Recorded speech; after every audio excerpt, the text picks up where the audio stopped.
Ladies and gentlemen, welcome to another edition of Toxic Happy Hour, where we are toxic AF towards scams that delay the adoption of sound money around the world, which is what is best for humanity. Today in the house, we have Miss Prince, the host of Once Bitten from UK. And we have Poppy. Now, Miss Prince, what are you drinking today? Just You have some water. You have a cup. Oh,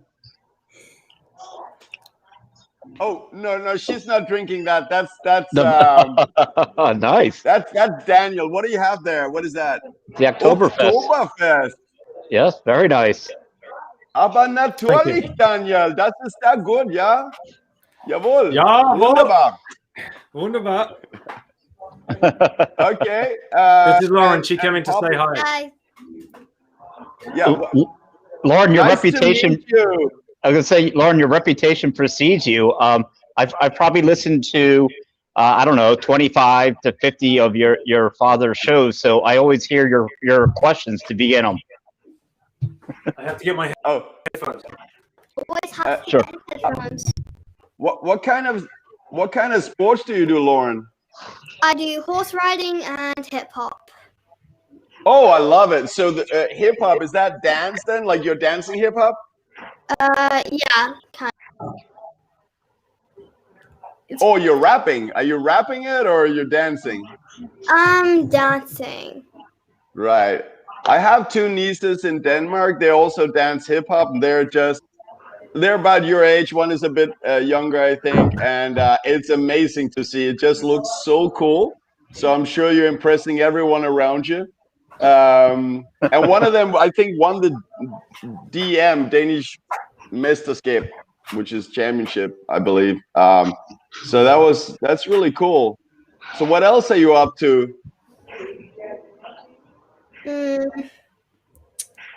Just school and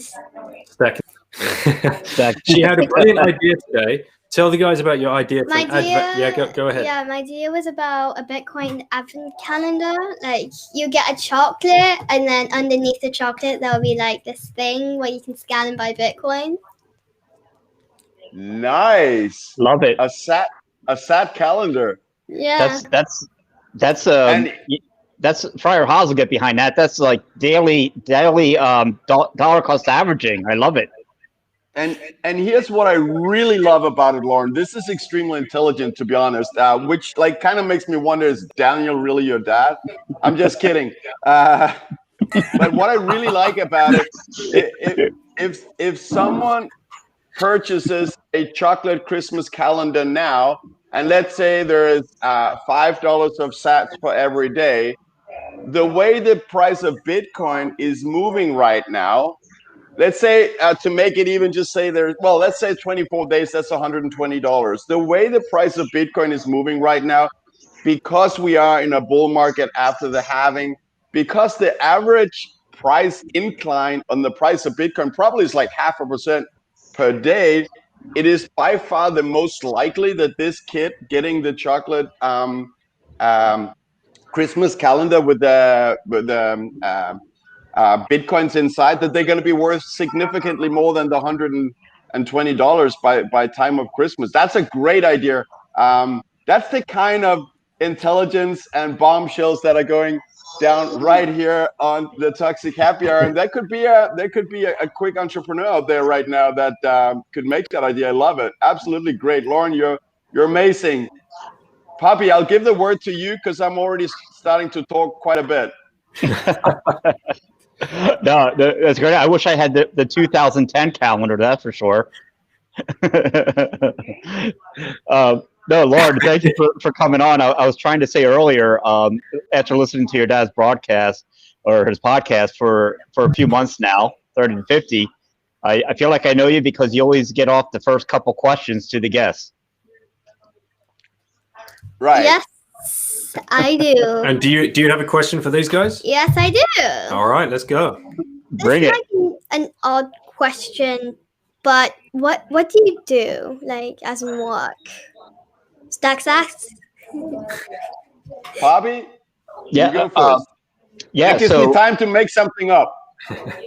so as Anders will tell you, I'm in the hamster wheel. So yeah, I work full time and I stack sats with as much of that fiat as possible. But I actually work for a program. I help do crisis planning and contingency planning for the American embassies and consulates around the world.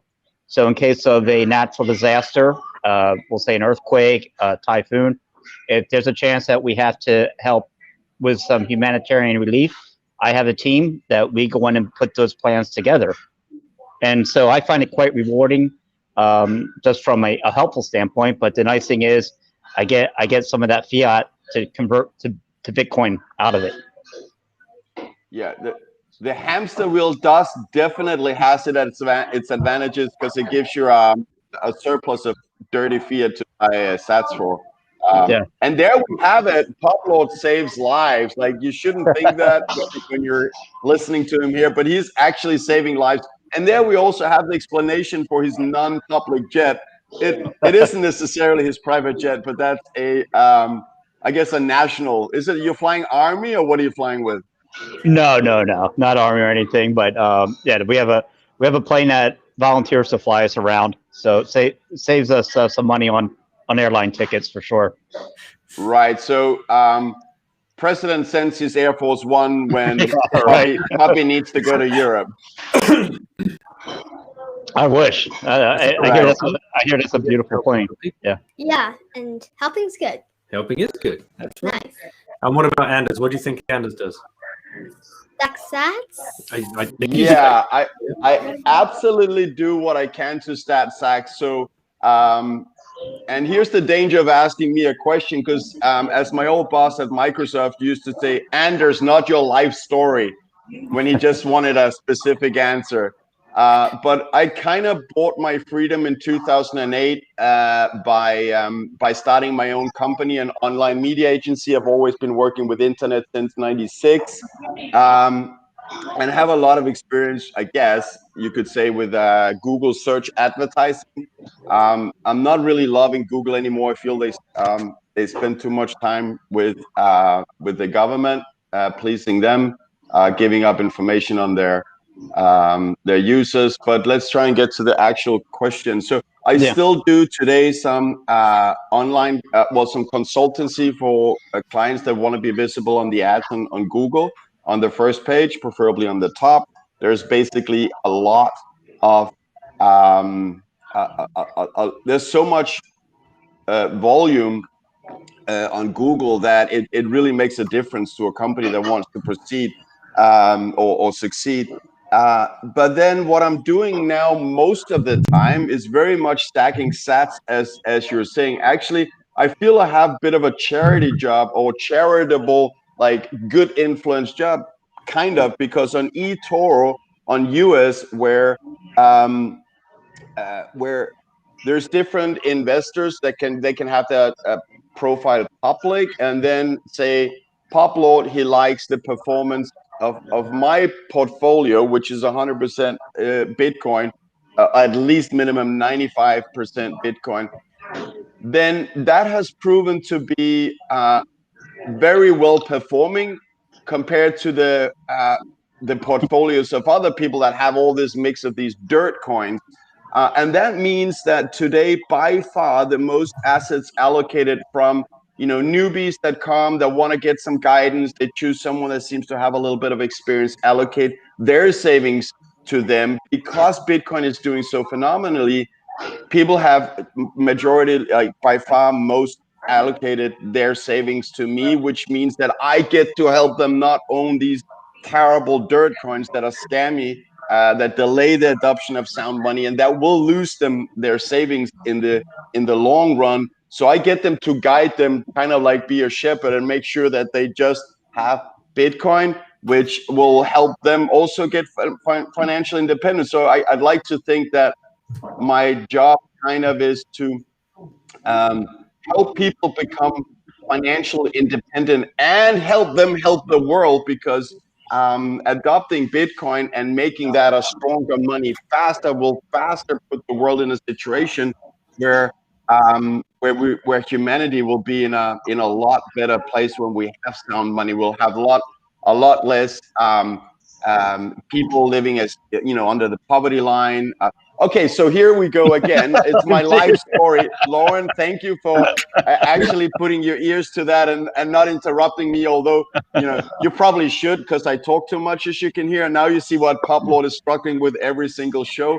But basically, Lauren, I do that, and then I talk with Publord here and guys as smart and intelligent and handsome as your dad, like on a regular basis throughout the week, and just have fun with that. I'm kind of like living the dream, honestly. Like, this is what I feel. Going back to that you're chatty, I know what you feel like because they call me a chatterbox. Really? You don't seem like it. You seem so balanced. Once I wanted to ask 3 questions, but Daddy did not want to allow it. You have to save some questions for me on some of these shows. Like you ask, you fire straight in with the deep and meaningful questions. You're there supposed to warm the guests up, but like you're asking Jeff like the meaning of life. I'm like, leave me something, like Yeah. Well, you're the ones who's giving me ideas, so I'll just take that. Lauren, can I tell you one thing? So we have this institution on toxic happy hour, which basically means, I guess, a tradition that's been going for a long time and has become very important. I guess you can say that's institutionalized. And that is Plan Marcus. It's his job. Can you see what's on the screen right now? Plan Marcus, you see here? Oh yeah, I can see that. Yeah. It's got the balloon. Yeah, I can see that. So every single show, Plan Marcus succeeds in finding the red balloon, and today it's for you. Yeah, you get it? Kinda. Yeah. So it's just a joke. Like, he just types a red balloon and says he found it. And by the way, so as he also says, Lauren is the best scoop. So yeah, you are, I would say, probably the by far best guest we had so far on the show. And they had Matt Odell on the show recently. Do you remember Matt? We spoke to Matt. He wore the green cap, and you said to Matt, "Why is it you love Harry Potter?" And he said, "Just to get one thing straight, I don't love Harry Potter. I thought that was going to come out on the show, but it was."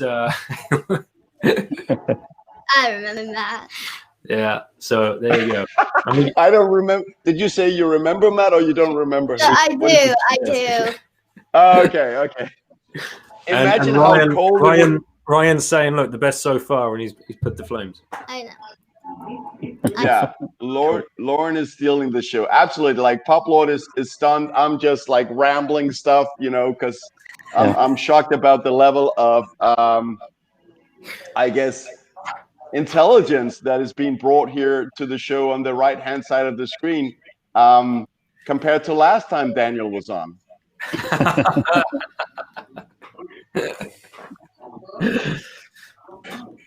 Well, do you want to ask these guys any more questions, or are you going to go have your dessert? I think I'm done. It's been nice talking to you.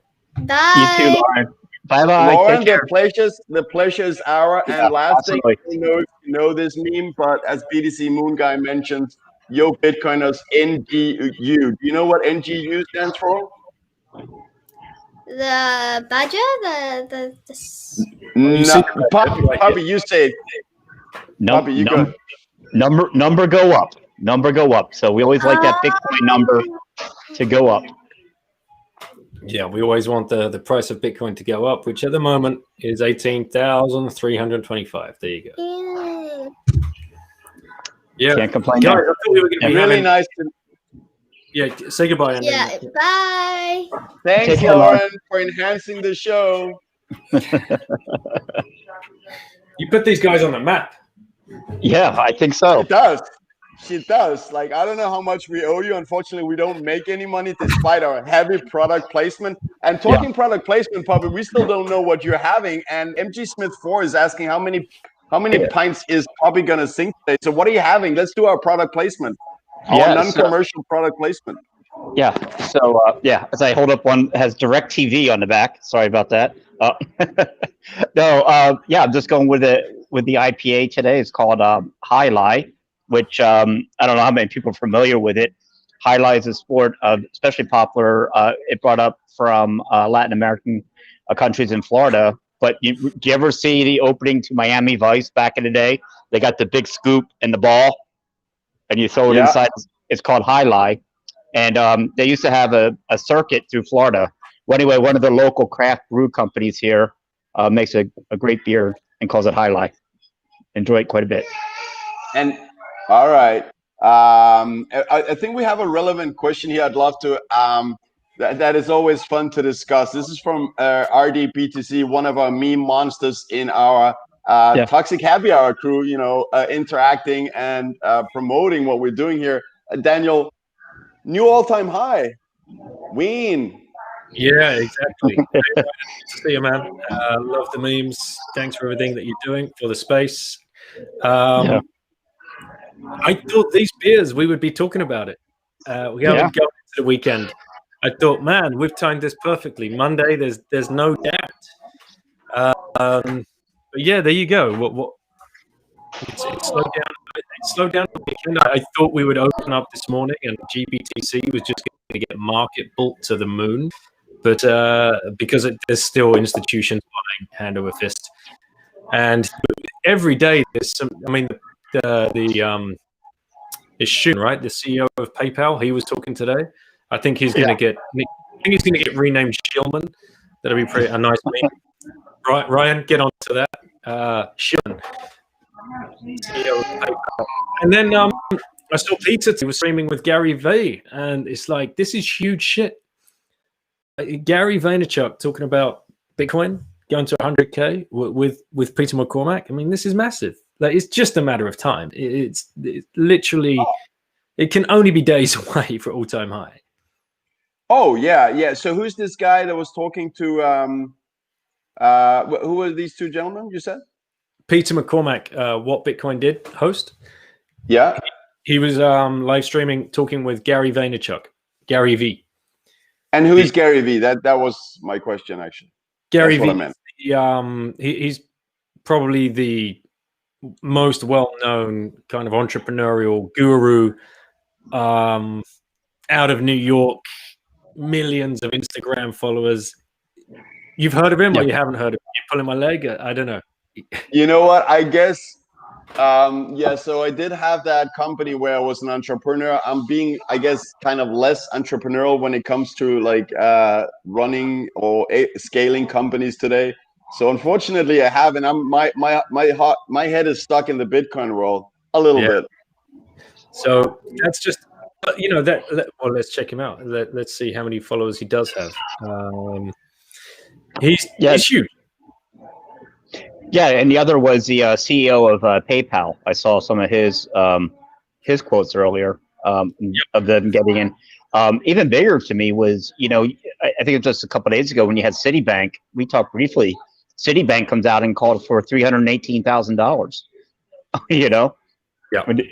I mean, I'm quite bullish. You know what? To me, I learned this lesson. This summer. Mostly, I think, from Michael Saylor was when you're seeing these price. And look, I get people are going to. Some guys are going to sell. They got their price. They got in. Who knows? But the quickness with which the Bitcoin price rebounds after a massive dump right now is mind blowing. And I think what we had in the summer, you guys remember? I mean, we hung at 7,000 for a while, then 9,000, and they were being. What we found out later was Michael Saylor buying everything up. And what I think you see now is, you get a big dump, but guess what? There are people out there that are just scooping it up. It goes down, it'll drop, 500 to 1,000, but within 12 hours is right back up there where it began. And I think that's the most bullish sign to me right now. Yeah, No, yeah, you go ahead. Daniel. No, that was, Okay, Yeah. I just yeah, go ahead. No, go for it. Okay, yeah, sorry. But yeah, yeah, I I was going to say, think too. Bitcoin has had a massive run up in the span of 2 months. I think we did 100% pretty much in 2 months. And normally this causes some pullback. And what has worked best for me? I mean, you guys know me. I'm just mainly, I'm a hodler.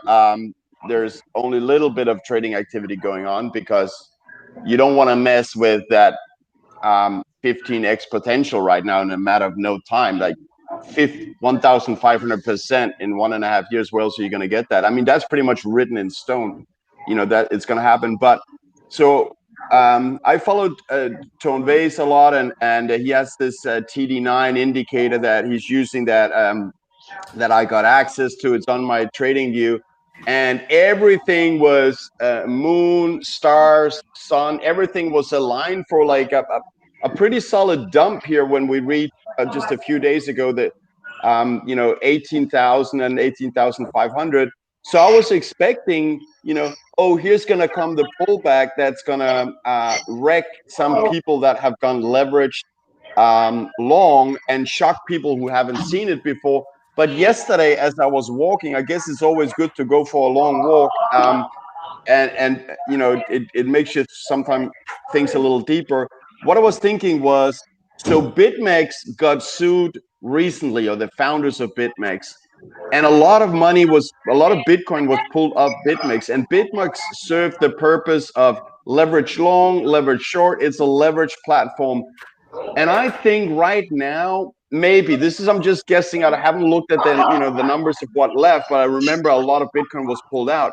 If there is much less Bitcoin on leveraged longs, then a long squeeze when we've gone too far and too many people dipped in on the leverage on the long, then usually a long squeeze will probably take us down further, and that's probably the reason we saw 30% correction back in the 2016-2017 bull run, and all we've seen is just like a boop, like 3%, and then again it's like we're like solidly above 18,000, and I'm thinking, this time it may be completely different. Maybe it won't be like last time. And the other thing that really uh, gave me a lot of new like bullish thought is Plan B tweeted out a graph where the two previous bull runs, I know it's only two, but the last one was longer and less steep than the first one back in 2013. And I think there's a very good reason for that, because stock to flow is not accelerating as fast as it was before. But the graph he tweeted out means we're actually rising faster right now than in 2016, which is telling me, okay, that's quantitative easing on steroids. I feel is the reason for that, because even that has made people like Giga Chat Michael Saylor realize faster than he would maybe and otherwise years from now that fiat currency on the balance sheet of a company is just value that is just melting away so fast. So it's accelerated this speed of adoption for Bitcoin, and also just more money or fiat currency being around is something that push asset prices up, real estate and stocks we've seen as well, simply because people don't want to hold fiat currency that drops in value. So I'm starting to think that things are very bullish, and when we can't even take a proper correction after this kind of run up, it's looking very bullish. I mean, if we don't see like these 30% corrections anymore, and when the curve is just this steep, this could be hyper Bitcoinization that we're watching right now live on the price. This could be, we are going to not have that bear market that I continue to say that we'll have in 2022, which means I'll lose steak dinner with unlimited beverage to Publord and Greg Starch. Daniel, I speak a lot. Over to yes. you. I was going to say, if it's unlimited beverage, I just seen Guy. I think he has a magic glass. Like, what the hell just happened there? Yeah. What do you mean? Oh, this? Yeah. Can I, Daniel? Yeah, I just want to say that guy has British ancestors, like to a very high extent. It's like 85% British ancestors. Yeah. So that's the explanation. That's why he loves a pint. Hey, seven of my great grandparents, direct from England and Wales, and the other was Scottish. So yeah, you do the math. There you go. You're gonna like a beer for sure. So this bet I've been seeing bandied around on Twitter. Yeah. The parameters of this are Guy. Just fill me in on the exact bet. What's going on? So yeah, I was traveling home, and Anders did a Toxic Cafe with our good friends Greg Zodge and Publord.hodl, and during this time they were discussing after the next bull run what kind of pullback will we have, what kind of retracement. Mm-hmm.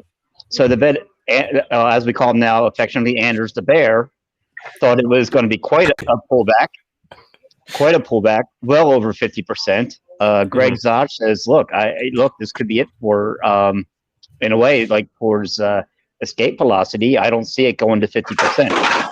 So they made the steak dinner bet. So steak dinner and unlimited drinks of your choice. And when I saw the video, and I thought Greg Zodge was on the right side of that bet, and I upped the ante with him, and I said, I don't even think there'll be a 40% retracement. I think this is the one where the institutional money will have to come so hard, so fast. This is what's going to break the back. Break to the upside.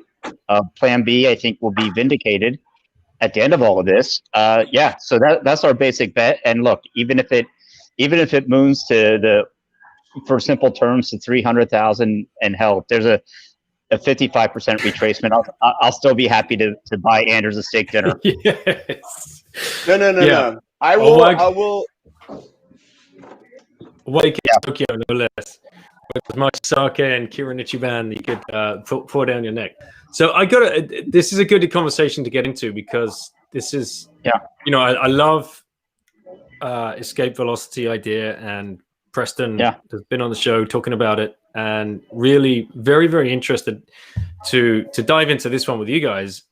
I have a theory of how this plays out. We're going to get a sharp rise. We all know that. The institutional money that's coming in, that there's and the limited supply. It's just basic math. That's a 7-year-old could tell you what's going to happen. Price is going to go up. The thing that could really trigger the pullback is when these institutions, all of a sudden, if they're going in, and corporate treasuries as well, you can count those. If all of a sudden their 1 to 5% investment becomes 10 to 15 or 20%, they're going to have to rebalance. They're going to be forced to rebalance, especially some corporates, and especially some hedge funds, and especially trading desks, because they have risk departments that are going to be all over them. And as a trader, or as an investor at these places, you have VAR, value risk, and you have very, very strict. So if your risk manager comes up to you and says, you've got to close that position, or you've got to trim that position, you've got to do it. There's no way out of it. Now, this is very interesting, because there's another thing at play here as well, right? If you are an investor with Paul Tudor Jones, or with Ray Dalio when he comes in, or any of these other big, the investors, they don't have their hands on the Bitcoin. They're not going into Bitcoin thinking, this is freedom money, this is fuck you money, this is, everything we feel, right? This isn't society's only hope. They're going in, they've placed their money. They're paying 2% on the way in and 20% on the way out. It's fiat. It's a fiat play. And if the hedge fund manager turns around and says, we're going into Bitcoin, he has to send out an email, just very much like on The Big Short, right? Where Michael Burry is sitting there, and back all of these emails where people are saying, I want my money back. I want my money back. Now, if you're a high net worth individual and all of a sudden you're getting an email from your hedge fund that's saying your position is now up 110%, 120%, 150%, whatever, at some point you just send, right, sell everything. And then they're so there's going to be sell pressure. There's going to be sell pressure, and there will be huge sell pressure if it's these guys that are holding these positions and they're getting told they've got to shut the position down or rebalance it. So it's something that needs discussing. Go ahead, Bobby. Yeah. So here's the thing. What I've noticed is standard rules don't apply to Bitcoin. Okay. I understand exactly what you're saying. But as Anders would tell you, he thinks everything, every halving, look, you get that forced supply shock, the value will just keep increasing. So like you're talking about previously, what would have been, look, this is getting to be too much on our balance sheet. We got to, like you say, rebalance. Then again, are you going to have people clamoring to say, look, this thing went from 1,000 to 10,000, 100,000. Don't, like Michael Saylor. He's not selling for 100 years. You think he's rebalancing? He's not going to rebalance a damn thing. Not at all. He doesn't have to. He doesn't have to. No. But, right. And there's going to be a lot more companies like him. There are going to be a lot more companies like, why in the hell are we going to rebalance? This thing is like you said, the perfect store value. We'll get more into the store value argument a little bit later. People are going to realize why in the hell would we ever get this offer books? Are you kidding me? So I got another one for you. Just to throw this one into the mix. If you're the guy sitting there and you've made these decisions and you are handling this book and you're handling this investment, and all of a sudden you get a tap on the shoulder from the credit risk department that says, right, you got to sell out of this position because we need to rebalance the books. You're going to be like, yeah, okay. You're going to call your wife and you say, right, get some buy orders in on Kraken because I'm about to dump the hell out of this for the company. Yeah. And I was going to say, Anders has been in timeout. I think this is the longest he's ever gone on the show without speaking. Anders is biting his tongue. He's like, there's going to be a bear market. Princey's bringing the bear argument. We need to get him. Princey the bear. Oh, okay, so Pablo, let's get you.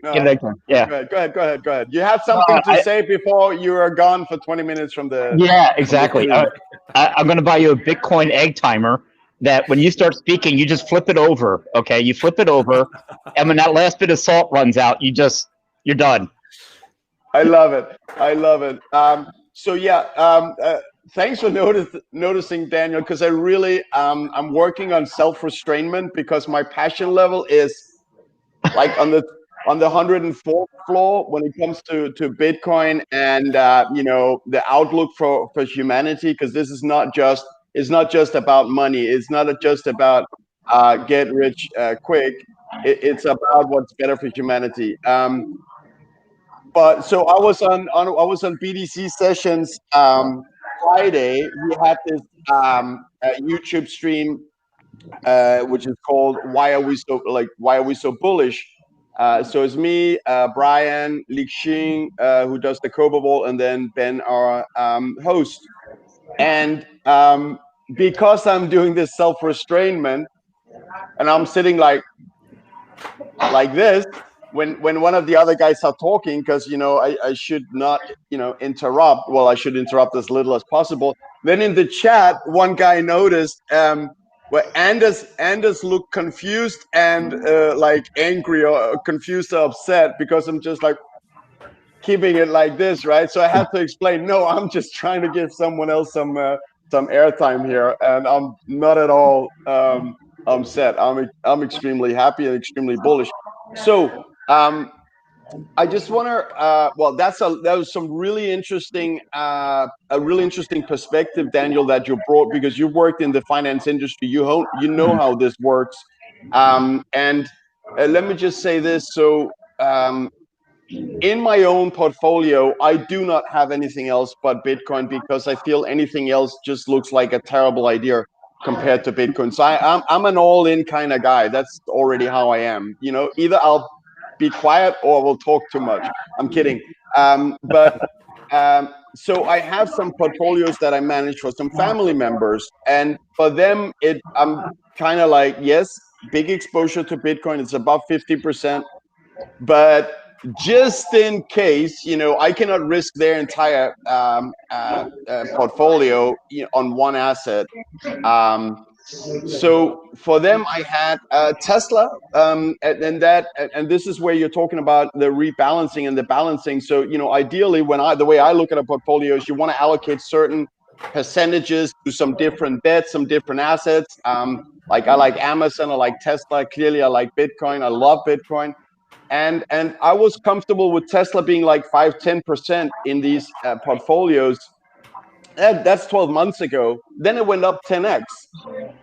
So when Tesla became, everything else rose as well. Amazon rose, Bitcoin clearly rose, but Tesla became 30% of their portfolio at a price level, a market cap level where you feel, okay, some of that potential is already now starting to get built into the price. I'm a Tesla bull. I believe Tesla will be a $1 trillion company, but I always look at, how many times up can we go from here?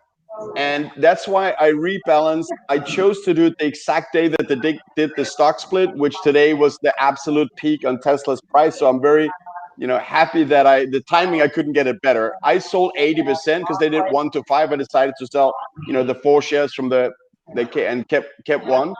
And all of that money, so that was a rebalance. Even though I believe in the asset long term, I rebalanced by selling off 80% of it. To get it back to that 10% of the portfolio. And that the money from the Tesla sell, it went dollar for dollar to Bitcoin, because I was happy to increase the Bitcoin positions at the price of $12,000 per Bitcoin. So first I did 10x on Tesla, and now it's up 50% on Bitcoin in I don't know, it's 2.5 months since they did that. Probably less. So I get that rebalancing, and I see it. There will be people out there thinking fiat, and for them, this could happen. But I just want to answer BTC Moon guys, because people, it's a totally legit question. Anders the Bear, lol, what happened to 2000X? Nothing happened to 2000X. We're just talking timing. I'm still the guy screaming infinity with the most conviction you'll find in anyone. If you go back to my videos on this channel to 2017, I actually was screaming hyper-Bitcoinization and infinity in, I believe, 2022, 2023. That's what I said back then. Since then, I pulled it to the next halving because I saw the 2018 bear market and started realizing this 4-year cycle. So I'm still saying infinity. I am just saying, look, there's a good chance that thinking that it's happening now could be naive, and the same thing that has happened previously will happen, which means a bear market where people who have bought it because the price goes like this, a little bit like this happened. They don't know what they bought. They just saw a graph with the price of Bitcoin on CNBC or another media. When it starts to go down, we know what happens. This is weak hands. They buy it without knowing it's going to be infinity a couple of years from now. Yeah. But simply because price is going down, that's a self-supporting negative spiral, the same way it's a self-supporting positive spiral. The human psychology means overreaction to the upside, overreaction to the downside. So we need a little bit of a trigger in 2022, and that could be what, Daniel, it could be some of these things that kicks it off. So the bet is, with Greg, if we have more than 50% price correction at any time between now and the end of 2022, he buys me steak dinner. If we don't have the 50%, I buy him steak dinner. Publord is even more bullish than Greg and said 40% is enough for him. So if a 40% correction happens anytime from now till end of 2022, I win the bet with Greg. With Publord. Yeah. Or the other way around. Yeah, I don't look, man. I just find it extremely hard to believe if you have your the regular ham and eggers like you and I, that have gotten into this thing. If we literally, if Plan B, let's take Plan B and Citibank and combine them and just call it $300,000 Bitcoin. if it runs up to $300,000, just all hell is going to break loose. It is proven to the retail or the institutional world.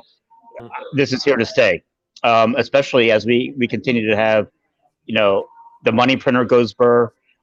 This, sale will be vindicated, and who's going to be that guy that decides to rebalance, knowing this could be the one that breaks to the upside. Someone's going to have to really have someone's going to have a damn good case to sell, to quote rebalance, when and you're trying to equate Tesla stock with Bitcoin. I just think there's nothing to equate to it. It's nothing. It's I'm just talking about rebalance. Get your facts right, puppy. But Bitcoin is such a different organism than we have ever encountered before. It's something we've never seen, and I think this property is going to be such that people are going to be damn surprised when it doesn't behave like they think it's going to. I think Anders, Plan Marcus is asking what Yes. what parameters mark escape velocity. So I guess that kind of needs to be defined in your guys' bet. What is there? Is there a price it has to cross? Is that the parameter? That's just our bet is really simple, and I'm keeping it simple for the sake of Greg and the puppy, that we can't have it too complicated for them to handle. Thank you.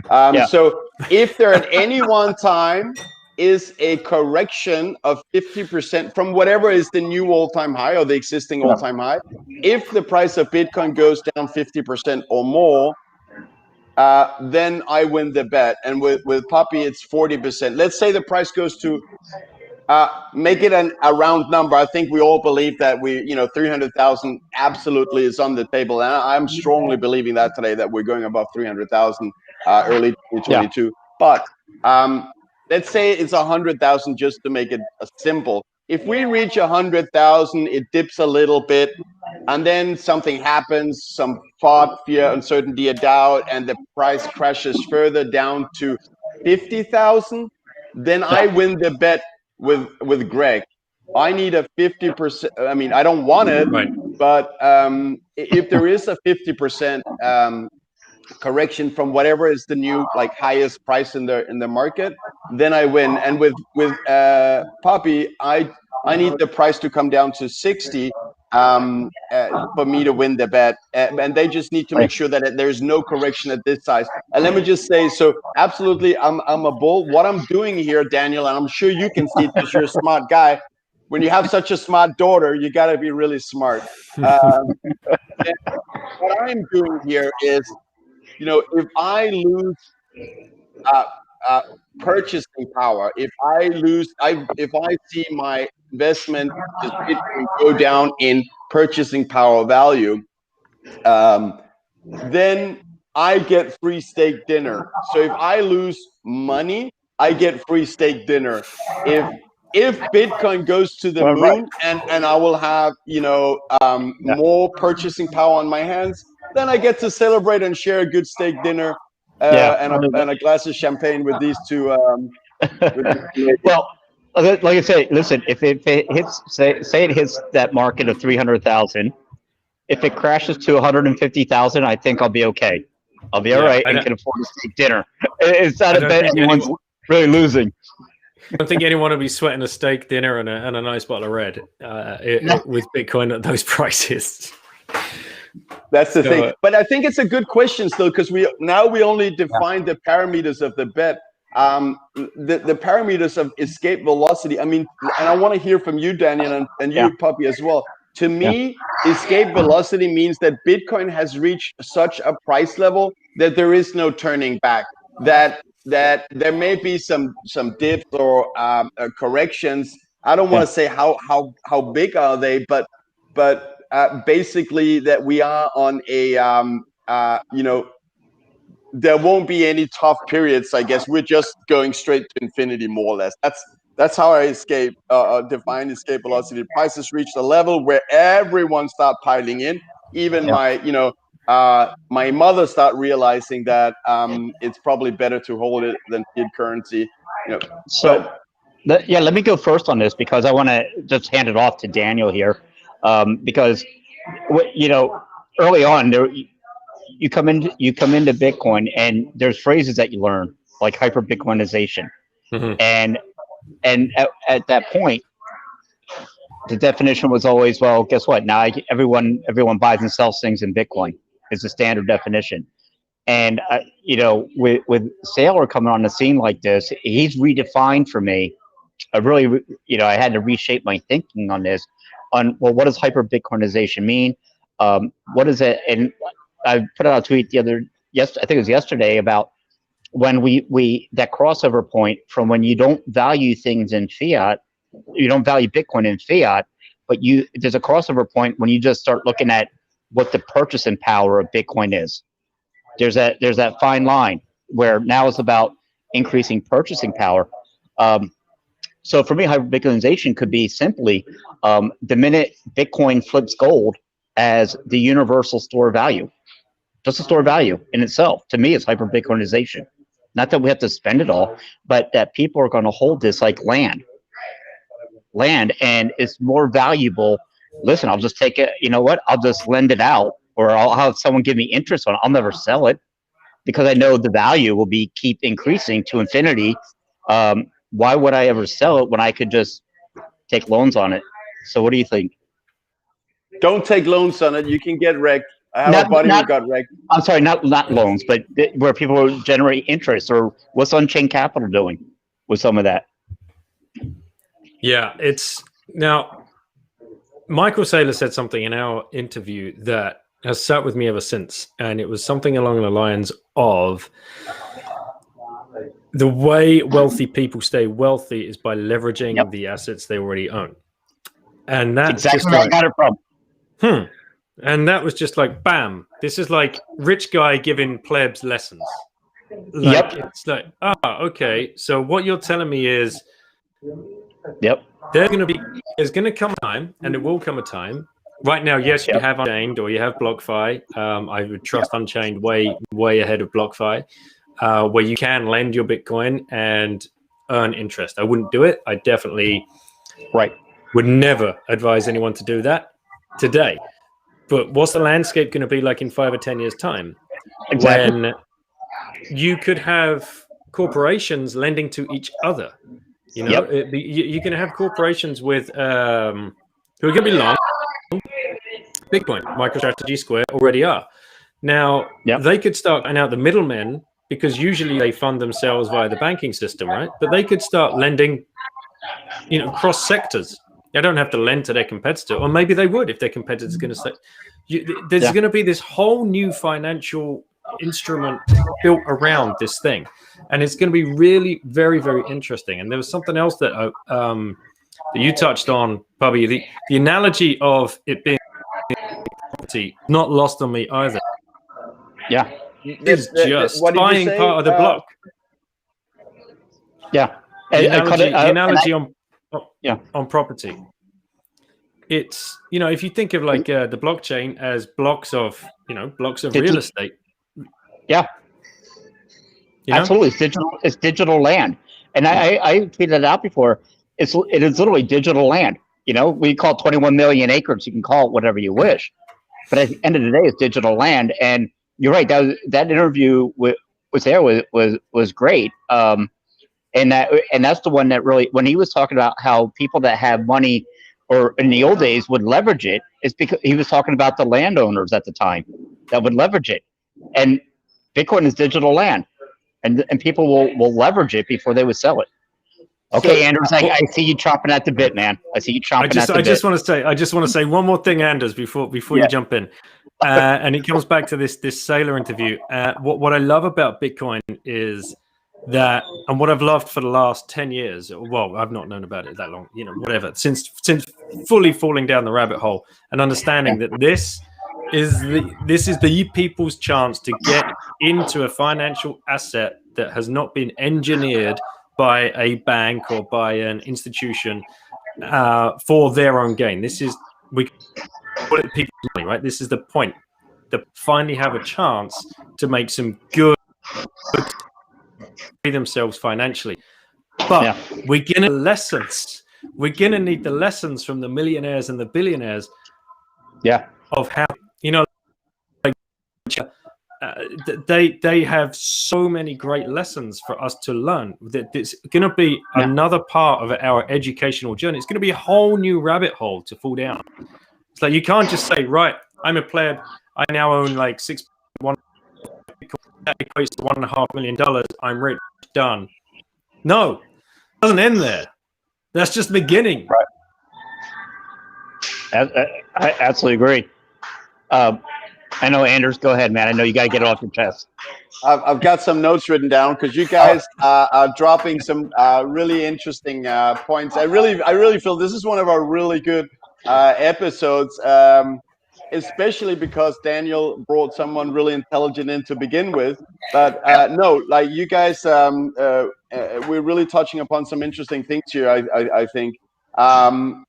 So first up, the thing I don't like about the land analogy that Bitcoin is digital land is because land can still be built in the height. That's one thing. But more importantly, so I lived in Dubai, which is a rich emirate in the United Arab Emirates in the Persian Gulf, and a beachfront property, of course, is very valuable in Dubai. So what they did, because the coastal line of Dubai is not very long, they built Palm Jumeirah, Palm Jebel Ali, and the World, which is basically taking up sand from the seabed and creating new beachfront real estate, like thousands of kilometers of beach real estate that wasn't there before. Which but anyway, one did you that's live the on? detail. I did live for a period on Palm Jumeirah. Of course you did. So, Anders, and what car did you have? Come on, we're getting down to the nitty gritty. The listeners are going to want to a Maserati. Was it a Lambo? Come on, what was it? Range Rover Sport. Absolutely. So I mainly bought my freedom, and buying your freedom does sometimes come with a little bit of cost. So I was not driving an exotic. I was driving a brand new Golf GTI with 200 horsepower, 7 gears, DSG, double clutch, a go-kart, and it was amazingly fun to drive. That's what I drive. I drove a Golf, a car for the people. That was me.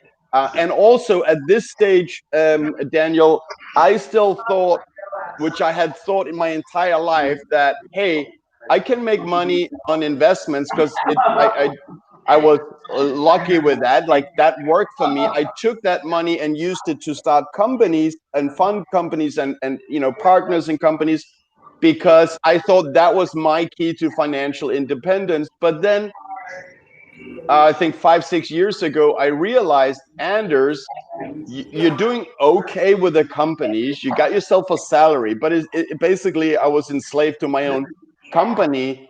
And I realized that I'm doing much better on that first part, the investment part.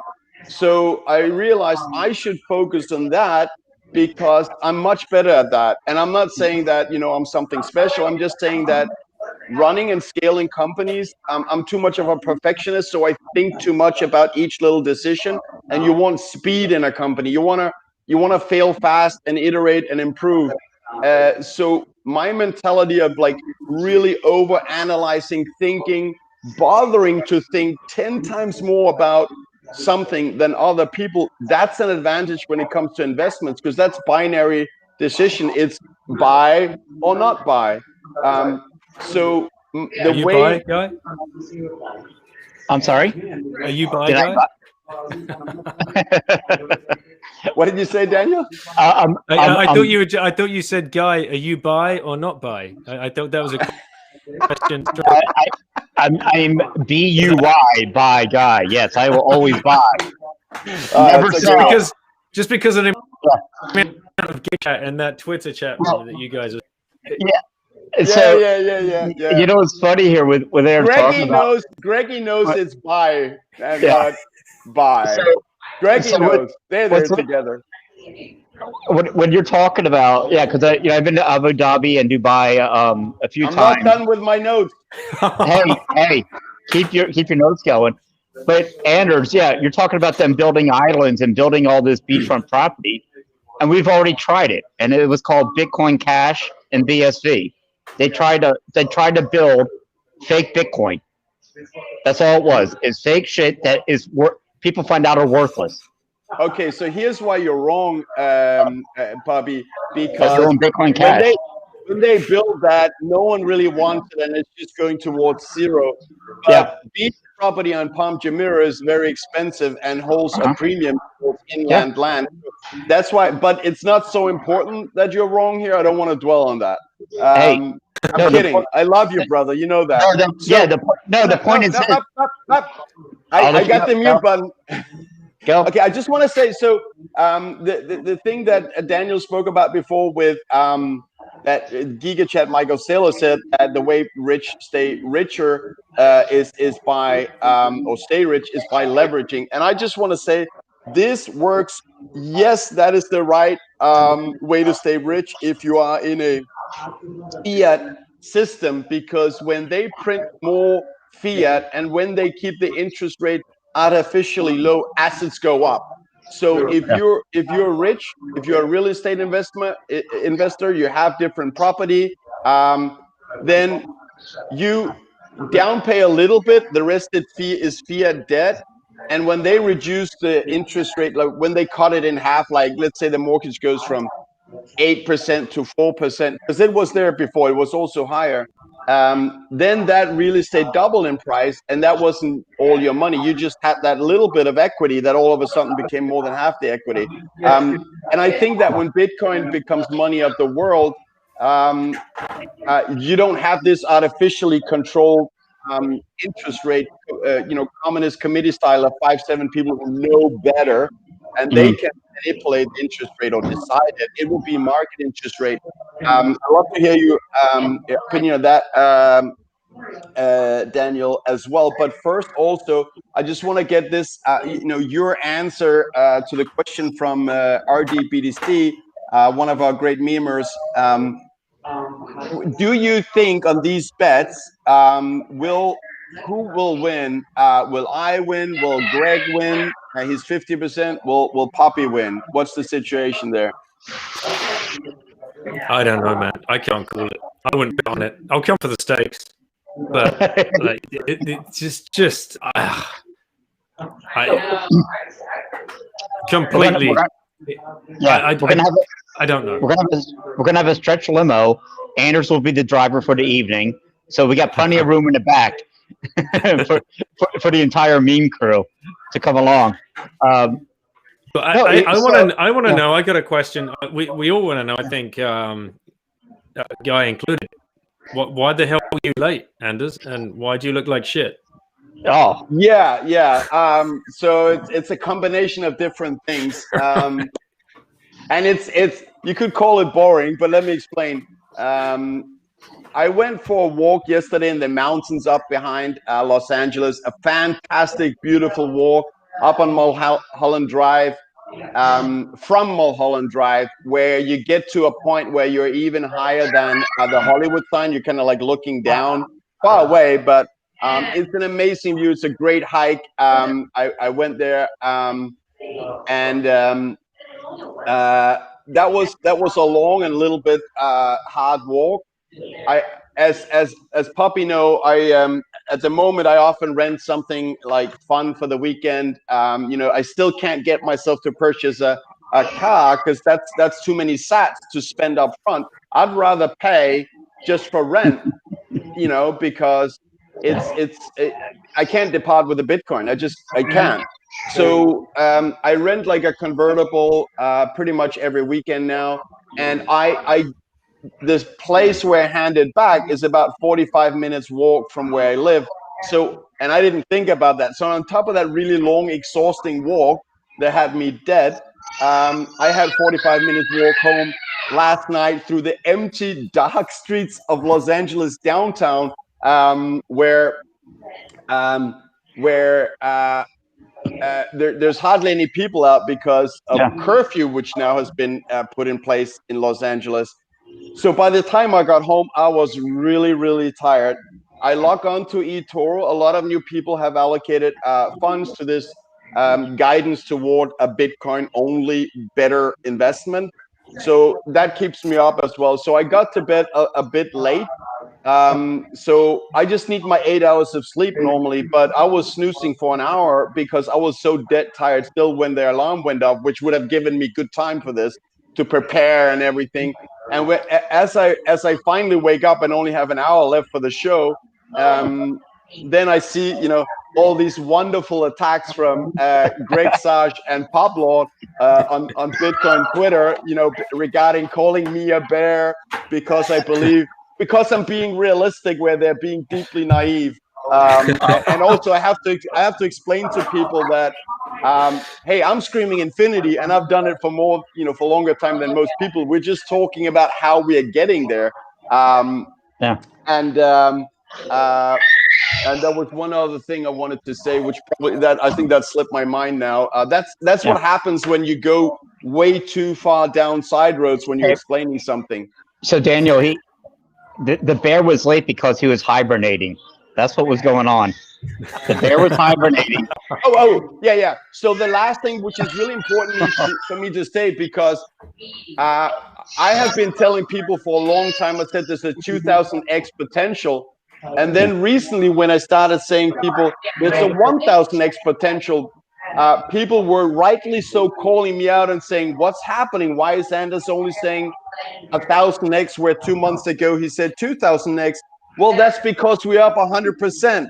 So if we want to go to $20 million per Bitcoin, which I'm saying that we're going to in purchasing power, it will be priced in infinity. In purchasing power, from $10,000 per Bitcoin to 20 million, that was 2000x. Now we're here making sweet love to 20,000, and from here, then there's only 1000x. I'll be quiet now.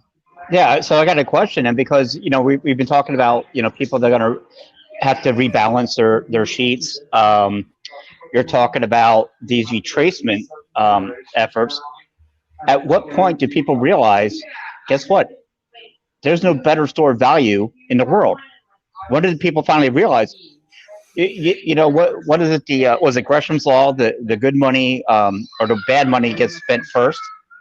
So my question is, I made a video on that for people who want to know. I made a video. It's only 8 minutes where I explain Gresham's law and why that makes money a winner takes all game, and that Bitcoin already won. We're just seeing the end of the game being played out. So if people go down a little bit, I made a video on that. Yeah, that's good information to share for the next time you're allowed to talk. So I can finish up here. What is sort of the opposite? What is sort of the opposite of this, as far as Bitcoin to me is the last thing I will ever sell. It's it gets to a point. It's the last thing I will ever sell. You take out loans. You sell the house. You sell the furniture before you sell your Bitcoin. I don't know if there's a law for that, but moving forward, especially if you hit 100,000, you're hitting 1 million. You hit 1 million, you're hitting 10 million. It may not be in fiat, but we're talking purchasing power. Why in the world would you ever sell? Why wouldn't you leverage everything against it? Because if this is what it indeed is showing to be, you're absolutely nuts to ever sell. That's all. I agree. Yeah. So does Michael Saylor. I would. Okay, Daniel, because I really want to hear you talk, because you're bringing really, really cool stuff. And you're really the reason. I would say you and your family are really the reason this is one of our absolute best episodes. And you're getting back here really soon. You're going to be a regular. We're probably going to do something like every Monday is Daniel Prince Day on Toxic Happy Hour. And next time I'll try and wake up in good time. But so I think Papi has a very good concept here about why ever sell. And I think when you are buying supermarket shopping 10 years from now, Bitcoin is the only money. So you're not selling Bitcoin for fiat. No one will do that 10 years from now. But you're spending it because it's the only money there is. But and back to what you were talking about, Daniel, which I think is good or true. Once we are in a Bitcoin only world, there will still be loans. There will be banks. They won't be the same banks as today, probably, unless they can grow up quickly, grow a set, and start focusing on Bitcoin. But there will still be loans because companies need to take loans to grow faster. There will be a free market interest rate. I don't know what that will be. I don't have an idea. I'd love to hear your opinion on that, Daniel, because you're from the finance world. But let's say it's 5% or whatever. And if companies are willing to pay, let's maybe say 8%, a bank has a little profit and they'll pay you 5% for lending it out. If you have enough Bitcoin, you can basically live off the interest rate of your Bitcoin. I recommend against today depositing Bitcoin and borrowing fiat, because when there is a sharp correction like there was in March, and you never know when this could happen, when we still have dirty fiat around. When COVID happened and Bitcoin lost 50% in 8 hours, I have a buddy that got stopped out on BlockFi because he had taken up some fiat loans so he could buy some more Bitcoin, therefore I warn against it. But in the future, it will be normal. Daniel, please. Yeah. Again, let's make this very, very clear. Don't loan your Bitcoin right now. Yes. Don't take any leverage. Don't take any loans. Don't be a douchebag. Don't get wrecked. Just whatever you can sell your couch. That's fine. You can sit on the floor or a beanbag or a cushion. Who fucking cares? Sell your couch on eBay. Take that cash. Take those sats. Like you do, Anders. I've got a family of 6. I had a Toyota Land Cruiser that broke down 8 weeks ago. It's done for. It cannot be fixed. We only have one car for 6 people. It's an Opel Astra. It can't even fit all of us. So we can't even go out as a family. We went out for a family walk the other day. We had to leave a kid behind because I don't want to buy a new car yet. It's like, there's no way in the world I want it. So I've been calling around secondhand car dealers in the UK because they're far cheaper in the UK than they are in France. And I'm trying to find another Toyota Land Cruiser. I found one today, 18 years old, that I might be able to get for about £4,000. Because, and that's fine, because everything else I just want to keep stacking. And I don't want to ever give up to even peel off a fraction now for a car is going to hurt. But to get back to this whole loaning thing, well, I put out a tweet the other day. Very soon, billionaire, it's another analogy. Billionaire hedge fund managers are going to come to your door begging you to buy your Bitcoin, right? Because there's none of it left on the market shelves. They're all going to be the hodlers, the plebs, the taco plebs. They're keeping them. Keep hoarding them, and just keep hold of them. Because when this thing goes, it's going to go. And there will become a time where you will be able to lend them. And if we are still in a fiat world, you can lend it for fiat. And you can take that fiat and you can buy what you need with it, a house or a car or whatever. And call in the loan at another time or earn interest on it. But have you guys listened to the episode Marty did with Ryan Gentry from Lightning Labs? Oh, I haven't heard that one yet. On Tales from the Crypt. Like a good hour and a half, 2 hour into that episode, they would talk. Ryan Gentry was talking about something that they're trying to do at Lightning Labs, where you're going to be able to start earning by opening Lightning channels. Now that's interesting. Because is that a product that I can choose to deposit 100,000 sats or whatever, and then that earns an interest in the Lightning Network? Please explain, because this is something I've been looking forward for years, to be honest. So this is coming, and I don't fully understand it yet, but the way I understand it is they need liquidity on the Lightning Network, so you can pledge and you can open a channel and you will earn interest back on the channel that you've opened. So we don't even need the banks anymore, or a BlockFi or anything. You just go straight peer-to-peer lending. That's interesting. It's extremely interesting. And before I give the word to Puppy, I just want to say I found in the chat that Greg, probably for the first time in 2020, came with some pretty good input here. I like this definition of escape velocity. Basically, that it means that Bitcoin escapes the pricing as driven by halving cycles. Price basically just goes up until infinity. I'll insert infinity there. So I guess you could say I agree that there's a good definition that escape velocity is that we escape the halving cycle, normal bear market correction, and just to insert that as well. That's what I see happening after the 2024 halving, but I would welcome it in this halving. Absolutely. Yeah, that's not too bad. I like that one. Escape velocity to me is always the point where we think we have Bitcoin charted out to a certain point. We think we know how it will react. And the first 11, 12 years, yes, we have seen that. Escape velocity is when it just gets obscene and it doesn't come back. And its own fully, right now it's gone from a toddler stage, infant, or from infant, toddler, teenage stage, but it's going to be a full adult one day, and we won't be able to control it. Everything reacts to Bitcoin. Bitcoin doesn't react to anything else. But that was the interesting thing this year.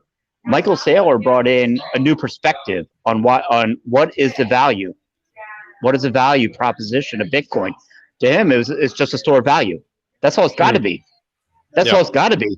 And the hardest part for some people, the Roger Veres of the world, who decide to put the cart before the horse, it doesn't have to be peer-to-peer. We never had a spending problem. I've never had a spending problem of transferring money. It's very rare. I mean, some people get, they get shut down because of their political views and need that. But what we're finding out is we've always had a store value issue. And so when you see things like this, where you have new ideas coming up, and like you said, with this new Lightning one or earning interest, these are items within the community we've never even noticed before. So I love it. Yeah, sorry, so I had the wrong family sit next to me here at the pub. My bad. Where are you? Like, what? No, I'm at a pub, but I get literally, they said, there's no one else here except they sit down here with a screaming child. I don't know. I'll have to move or something. You can just mute when Anders is talking, which seems to be most of the show. So Yes. Yeah.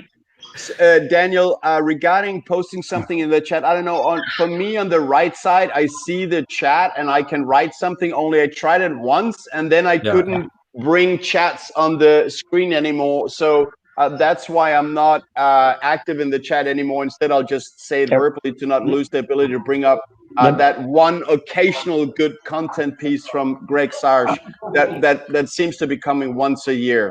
Hey, let me sign out for a bit. I'll find a new location. A new pub? No, I'm gonna. Yeah. I'll find a new location. Just put your headphones. Just put your headphones on mute. Here. Well, I want you guys to see we go. All right. Yeah. We'll be fine. Give us a tour. Give us a tour, guy. What's the country club? What does your golf club look like? Oh, it's no golf club. Just come on, little sports bar.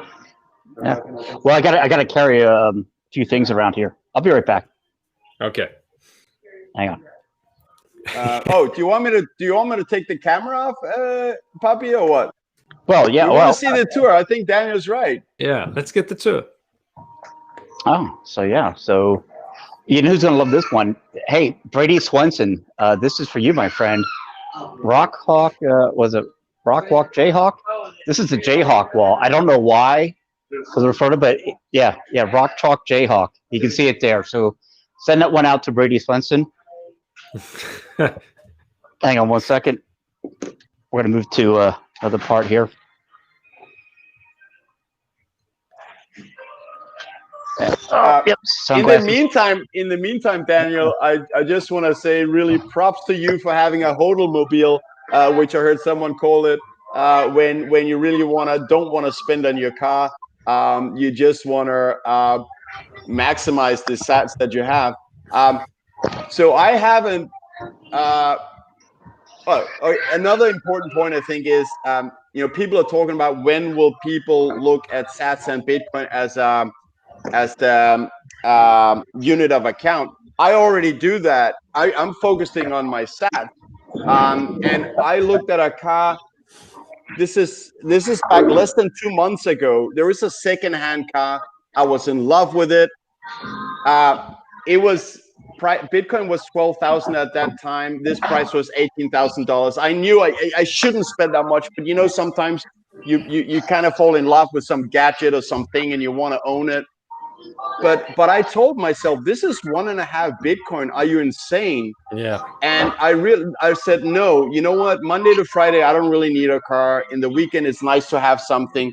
With the price increase of Bitcoin, I'll be insane to buy a car for 1.5 Bitcoin. Even it's a secondhand car. So in the meantime, Bitcoin has gone. That value of 18,000 is now up to more. It's like 28,000. So the Bitcoin that I didn't sell is up $10,000, and I only spent 10% on that on renting cars. So I just don't. So to me, Bitcoin is the unit of account. Totally. For all the plebs out there as well, don't go out and buy a G5. Seriously, there's going to be no need for that. Just fly first class. That'll be good enough.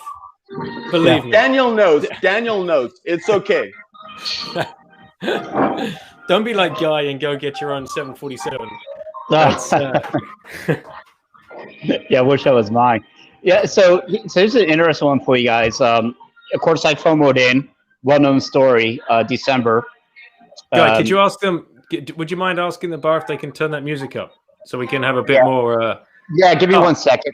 We want more. Like, is that a jukebox? Did you swing by the jukebox on the way to that table? No, like, what the fuck is going on? You just dropped in a couple of dimes. No, dropped in a couple of dimes, didn't you? Country and Western. They country and Western, yeah. Hey, that's a great reference, by the way, from Redneck yes. Bubba there. Yeah, we play two kinds of music here, country and Western. And West, you guys entertain yourself. I need to go and get another Oktoberfest beer. So I'll be back in 2 minutes. Yep. Hey, Anders, this is your time for eToro because I'm going to turn down the music. So these guys, they leave me and give me a chance to speak, but I was focusing on the chat. Right? Let's see what we've got in the chat and bring you guys in a little bit. Whoa, that's a lot of stuff. Anyways, so I just want to say that super happy to have Daniel on. Especially, I loved his surprising intro with his daughter asking those questions. That was a lot of fun. So if you guys didn't see the beginning, you should definitely see the recorded version when it's on YouTube later. Daniel has a really cute kid there. But all right, so since we're here, let's talk about my expectations. I still believe that we'll see a bear market type of correction in 2022. That's what my whole bet with Greggy. Oh, by the way, so Greggy, I saw in the chat that he started to talk about me calling him Greggy. He only now realized I'm calling him Greggy. Publord, you've seen me call Greg for Greggy for quite some time now, haven't you? Yeah. I think it's just his lack of perception skills. That means he just realized that I keep calling him Greggy. And so for me, it's Greggy and Puppy. Greggy and Puppy, man. Nothing wrong there. No, nothing wrong. As long as you buy me the steaky when you lose, that's fine. Yeah, so Danish will be buying Greggy and Puppy steaky if we go to the moon. But you know what? When Bitcoin is at infinity, I think I'll be able to get you some like pretty decent steak. What kind of steak are you gonna have, Puppy? Oh man, always love a good filet mignon, depending on where we're going. But we're going Burns, man. We're going to Burns. That looked like a decent place. It's a Tampa institution for sure. But I'll tell you what. So yeah, of course, we'll have a good ribeye, a lot of good fat content there. Upscale places like that. It, you know, enjoy a fillet. Hell, I even go skirt steak sometimes. I make a great marinade at home, so I do a skirt steak. So you can't go wrong with red meat. Puppy loves skirt, right? Puppy loves skirt. Daniel, if Yeah. you were just gone for a few minutes, so we just came out that Puppy admitted he loves skirt steak. Really? Yeah. The skirt steak. I was going to say, I Yeah. thought I saw a stripper pole on that little tour of the pub that you were doing. Yeah. So this is the kind of places you're frequenting. Yeah. Well, yeah. My show doesn't start though for a few hours. I'm getting warmed up now. Those $1 bills will sit loose on Puppy once you have 7 of those. Yeah. Oh, hey, listen. Yeah, I just put down a little thing for tipping me from the guests. here's my tipping me account for Bitcoin. But this. Hey, in all seriousness, in a way, yeah. So we consider this. It's funny because your mind will tell you, or you'll talk to people. Look, this is the future. Bitcoin's the future. Yeah, from 1,000 to 10,000, and people, and in my mind, I still say this. Oh yeah, 2021, 100,000 easy, 100,000. Yeah, hell, that's basically a third of Plan B's model, and I'm laughing because do I truly believe this? Because if I truly believe this, like, why am I not stacking even harder? Or where That's does it my come from there? question. Why are you being a little bear and still owning assets, Puppy? Yeah, I don't know. That's what I'm saying. It's all part of the journey. This is It all is. it's all part of the journey. And I came to this realization the other day. It's like, why the hell didn't I buy more back in the day? And everybody, all of us will have this question in the back of our minds. Yeah. But it's a stupid question. Like, you're here. Yeah. 99% of the other people aren't. And what are you going to do when we hit all-time high? I'm going to fucking stack, because it's people. Yeah. Real maxes will say, why have you got any dry powder left? You know why? I love stacking. I love it. It fucking makes me happy. Yeah, man. I would be so fucking depressed if I didn't have any dry powder left to stack. When Twitter lights up and it's all-time high and we're all having fun with each other like idiot morons at a 12-year-old disco, like, I want to be part of that fun and I want to stack. I don't want to be just we're all going to be financially free anyway. Yeah. What a bombshell, right? Have you thought about that? Have you actually thought about that at a deeper fucking level? I was having this conversation with John Vallis today. Like, financial freedom, and what comes with that? What responsibility comes with that? I said we're already idiots at 20,000 or 18,000. I can't imagine 500. Everyone's going to go full American HODL with no shits to give. But great call on John Vallis, because somehow we tricked him into coming on the show next Monday. That'll be a fun one. The lineup we have now for this show, it's mind blowing. I don't want to I don't want to jinx it, so I want to find the final time for these shows before we announce them. But we got some of my biggest idols are coming on here, and Princey, of course, you're one of them. Bitcoin has a no. This is a great episode. Thanks especially to Daniel and his family. But Bitcoin Sambo is asking about Daniel's Twitter. It's all in the description below. Please go and have a look once the show's over. In the link below, you'll find Princey's Twitter handle. And when you go to his page, you'll also find a link to his podcast, Once Bitten, which you don't want to miss out on. As you guys can all hear, Daniel Prince is really bringing some intelligent input, and he's got the biggest people in Bitcoin on his podcast, like Michael Saylor. Yeah, that's what I joked about. I mean, how the mighty have fallen, he goes from Michael Saylor and Jeff Booth to me and you within a week. This is, but you know what? That's the best part about the community, though, is everyone's willing to help each other, talk to each other, and they don't charge. I would never. Everything I do in Bitcoin, I would find it an insult if I ever charged anyone for what I would try to do here. Yeah, go for it. Refill. Yeah, make sure it's bourbon this time. Hey, can I just ask you? Can I ask you a question before? Oh, so that's the thing. Yeah, and I can't have that today because tomorrow I'm going to Lake Tahoe for a couple of days of skiing over Thanksgiving. That was only decided yesterday. So I got, as much as I like to make fun of Poppy and Greggy for being in the hamster wheel, I actually do have a lot of things I gotta get done today. I think I'll be working like 9 p.m. and then like packing for 2 hours, getting to bed 11 p.m. to be ready to go early morning to Lake Tahoe.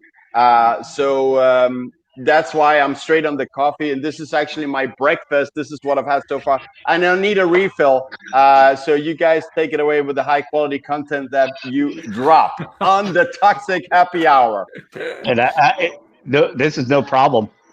He forgot to say pound that like button. He's losing his touch. Yeah, pound that like button. No, I'll tell you what. One of the things I've loved most about your shows over the past year and a half, as I've really started listening regularly, is just the entire mix of personalities that you have in the space. And what I'm saying, they're all from different walks of life. They're all from the high end, like a Michael Saylor or Jeff Booth. But I mean, you literally talk to anybody, and they've all got such a compelling story. That's what I love about your show. It's always the story behind it. And a lot of them reach out to you. I remember the one guy that reached out that, and this is about back at the Michael Saylor Tahini's time, was saying, yeah, I've got a small business and I know other people. I've started doing this. You have so many people that come to you from all walks of life, and I'm always just fascinated by the reasons behind their entrance into Bitcoin. So when I listen to your show, I get more joy sometimes. I think, was it yesterday, was listening to Stackmore-hodl, and he's in Turkey. And every reason of not only an individual, but their country, from a macroeconomic level, it's just fascinating to hear how Bitcoin helps people all over the world. And you find a way to harness those people and bring them in. You harness it and you bring in all the names. So yeah, kudos to you, man, on the quality show. Thank you very much. And yeah, I've been loving it. And like you guys, I procrastinated a long time, thinking about doing it and listening to so many Bitcoin podcasts. About doing what? About starting one. Oh, yeah. And, the usual doubts pop up in your head. I'm not going to have enough clout in the space. No one's going to want to speak to me. I don't know how to start a podcast. It's like every business idea you've ever had that you talk yourself out of within 5 seconds of having that epiphany. And when I finally started, and you guys are you're on the exact same path. You are just floored by the people that just turn around and say, oh, come on. Yeah, why not? It's unbelievable. And people that you've been following on Twitter for years. Yeah. And you DM them, you're like, hey, I'm starting a podcast. You can barely finish the sentence sometimes and they've already accepted. And you're like, wow. And that's why I say, like on a lot of the podcasts, if you're sitting there lurking and you can make a meme and you're pretty funny at writing a caption under a picture, or you can make a song, and you can write an article, or you can build a website for someone, or that you can start a podcast, or if there's something there, just do it, because you're gonna get 100% support from the people you reach out to, and it's not like any other sector I've ever been exposed to. It's unbelievable. And people saying, "Oh, there's already too many Bitcoin podcasts in the space." There ain't. If what's going to happen is going to happen, we need another 100,000 Bitcoin podcasts because we need something to carry us across this chasm. Crossing the chasm on the classic bell curve. Yeah, you've talked about this before, crossing the chasm. Can you explain that again? I heard this before. With Croesus, I discussed this on our podcast. Yes, yeah. So if you think of the classic bell curve, you start off with the innovators, the early adopters, the mass market tails off, and then to the laggards. But on that bell curve, you've got to get from early innovators, which we're still at, by the way. On this bell curve, we're still at innovators. Well, we aren't early adopters, we're innovators. And I don't think really people understand that either. If you think you're just a pleb stacking sats, forget it. You're not. You're an innovator in this space. Yeah. And you might be thinking, well, I'm not building anything. I'm not building a company. It doesn't matter. You're adopting the asset. You're an innovator on this network, on this technological advancement. Like this species is evolving, right? We as a species are evolving to a truly scarce digital form of medium of exchange. Never in our history have we had that. Never. No. Like people will say, "Oh yeah, we had it in gold." No, because that is not finitely scarce. Yeah. Like that blows people's minds when you say, like, this is a evolutionary event in our species. Absolutely. And so when we have this curve, we need to get to the mass market, to get to mass adoption. You need to cross the chasm from early adopter, which comes after us. We might be going into the early adoption stage in this halving. To get across the mass market needs a hell of a lot of work. And it's down to the plebs. And it's down to all of us to meme the fuck up, to start a podcast, to write an article. Yeah. It reminds me of if you remember an old movie with Robin Williams called Dead Poet Society. Oh, Captain, my Captain. Oh, phenomenal. Oh, Captain, my Captain. But he had a great line to the guys, and at the final part was, because you were here and you can contribute a verse. Yeah. And everyone here can contribute a verse to this. And like you say, you can sort of find your own voice. And the support is outstanding. Guy, how long were you lurking before you started memeing, man? I mean, come on. No, you know what's funny? Not even lurking. So I started my Twitter account in 2013. I don't even think I looked at it once or twice until 2018 or something. I just got back on Twitter because I started seeing, I was watching podcasts, and you would find out like, this podcast guy also has a Twitter account, so maybe I can learn more. So really from 2018 and 2019, I was just watching, would tweet a bit. My joke with Anders is we've been talking probably since early 2019, I would say, late 2018, we would just discuss things and just talk. But it's funny because when this pandemic started, I was talking to Anders and say, I got nothing else to do. I'm just going to hang out on Twitter more often. And that's when he came up with the idea. It's like, look, let's just take what we talk about. Let's just put it to video and have a good time. But it wasn't until like August, because I was always trying to look for good memes for Bitcoin. I didn't see anything. There weren't many. So in August, I downloaded some meme generator and started playing around with it. But you find like such good people in the community. But it's been great because I passed it forward. Like Greg Zaj, I know is listening, and I mentored him. He's been my little buddy for some time now. So I want to hear his opinion on you mentoring him, Greggy. We got Ryan in here as well. RDBTC. No, I do want to point out RDBTC. He did a Captain Captain meme. The Dead Poet Society meme was brilliant. Oh, Captain, my Captain. Yeah. Yeah. So, yeah, go ahead. When you're done, Puppy, Yeah. I have because I've been really holding myself back here. So you wanna is there something you were just in the middle of saying, or? Oh yes.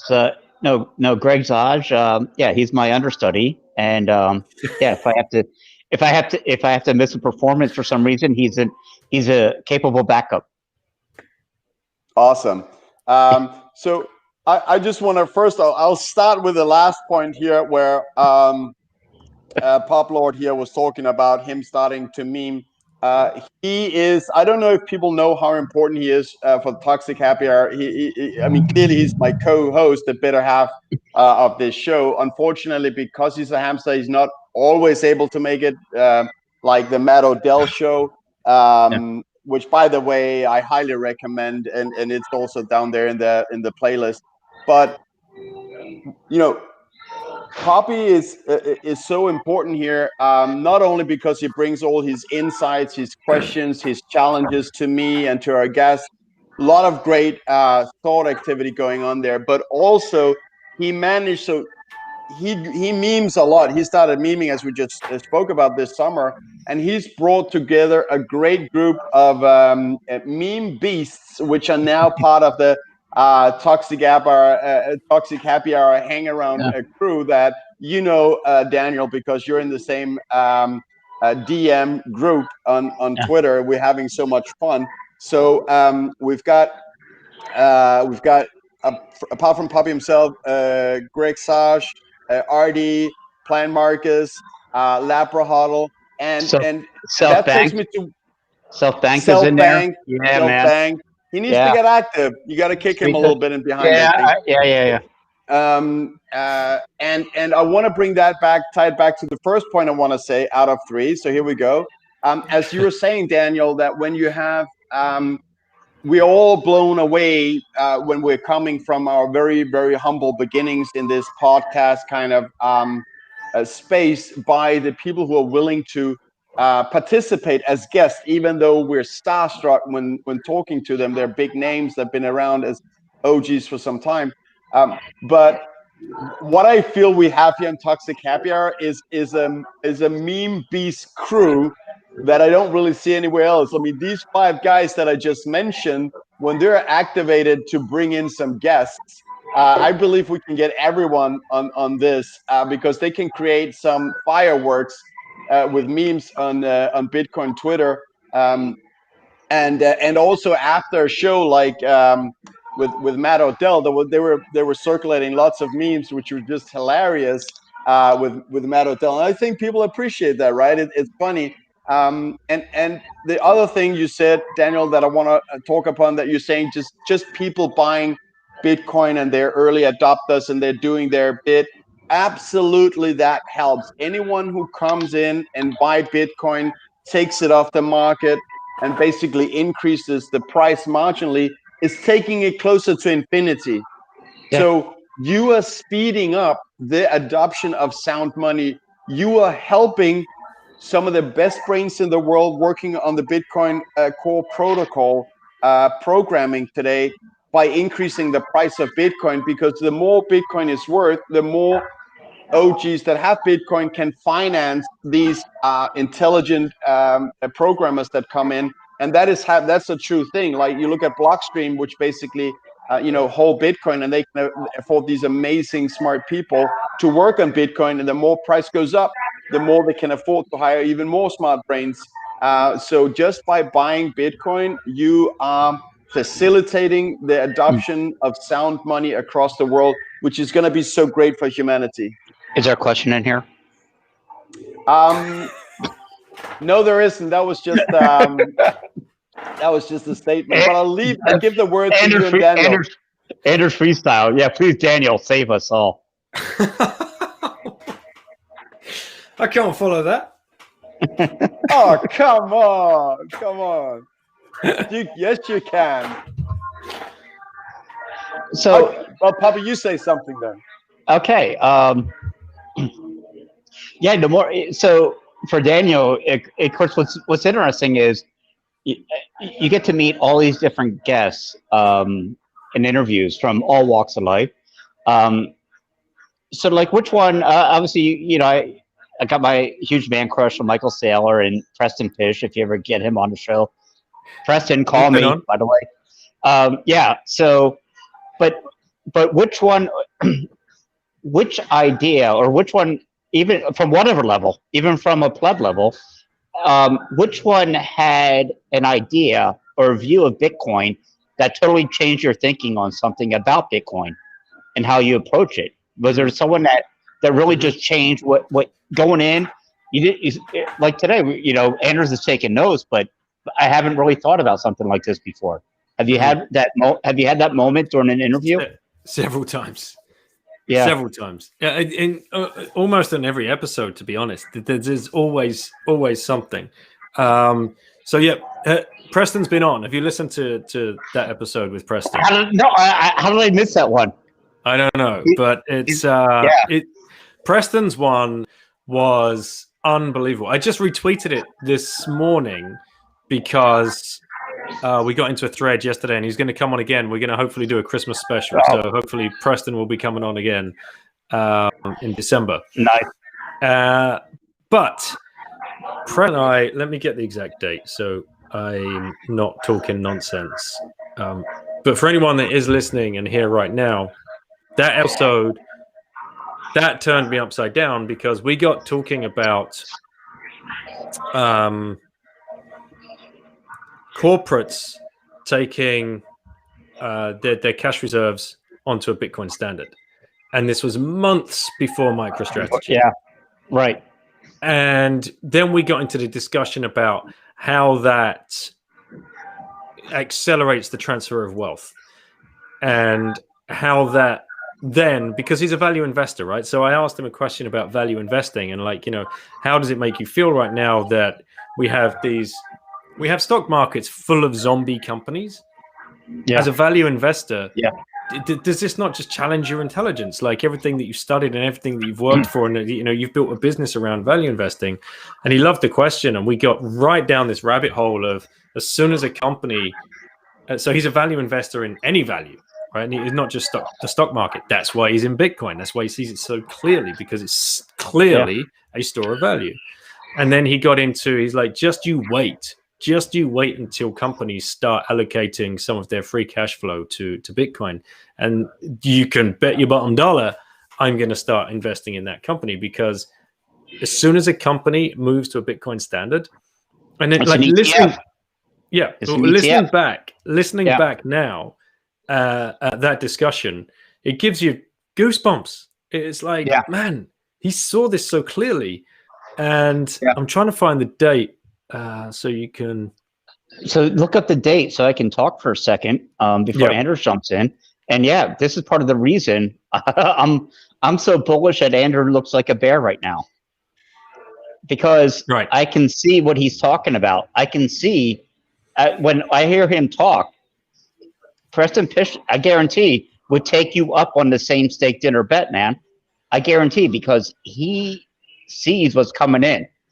Okay, and what's really cool, you get someone like Preston Fish from these sides. You get Michael Saylor from these guys from the corporate side. I always love Preston Fish because he's the perfect bridge between macroeconomics and Bitcoin. If there's anyone between him, Jeff Booth, Lynn Aldrin, maybe Andy Estrom, I throw in there. But I mean, if you need someone to talk to people in the regular macroeconomics world, we couldn't have a better representative. I'm always blown away. You cannot create a CEO like Michael Saylor. You cannot create a consensus CEO like Michael Saylor to represent Bitcoin. Just like you can't have, if I wanted a macro guy, how would I design? Well, it'd be Preston Fish, man. It's fucking brilliant. Love it. 4th of June this year, right, Daniel? You have Preston Fish on. Is that correct? 4th of June. Yeah, I would put it in the chat, Anders, but I can't see where. I don't know how you to can't access post it. in the chat. You know what? So. I see the private chat. I can see that Greggy needs to learn how to spell people's name. It said that's very disrespectful, Greggy. Lynn Alden. That what you're posting in the chat there. It's isn't it Lynn Alden? Yeah. Alden. Yeah, I've reached out, Greg. I'm hoping to get Lynn on the show as well. Yeah, and she's just an incredible mind. Yeah, I think it's absolutely unbelievable. I'd love to have a discussion with her. But as well, the Sailor episode, that whole the store of value thing, I think was already there for me. But when I asked him the question about privacy, and he just went off on a classic Sailor rant. When I asked him about non-KYC and KYC coins, and is there going to be, in 5 years' time, are we going to have a 2-tiered market? And he's like, we already have one. It's fucking Zcash and Monero, and they're priced at fucking zero. Who cares? And I'm like, oh yeah, I hadn't looked at it like that. And that was just, again, and again, with him, the medium of exchange. Sorry, not the medium of exchange. The that faster payment is like, who cares? Who cares? It's worth zero. And when you hear him talking about it, he's like, oh, okay, because you can't compete in that market. It doesn't care. That's not what it's here for. It's here as a store of value. And if we look at it through that lens, purely through that lens as a store of value, then it's going to do everything it needs to do. Well, someone was asking. Oh, go ahead. Sorry. Yeah, someone was asking in the chat, I think, about rabbit hole story. Sorry, it was out the corner of my eye. But and then Jeff Booth, we can come back to it. But Jeff Booth again, like the whole deflation thing, is like these are all truth bombs. At the end of the day, they're just truth bombs. Yeah. No, right. Can I just comment on the you said, Poppy, that Preston Pish absolutely would take up that steak dinner unlimited beverage bet with me. I'm sure he would, but you know what?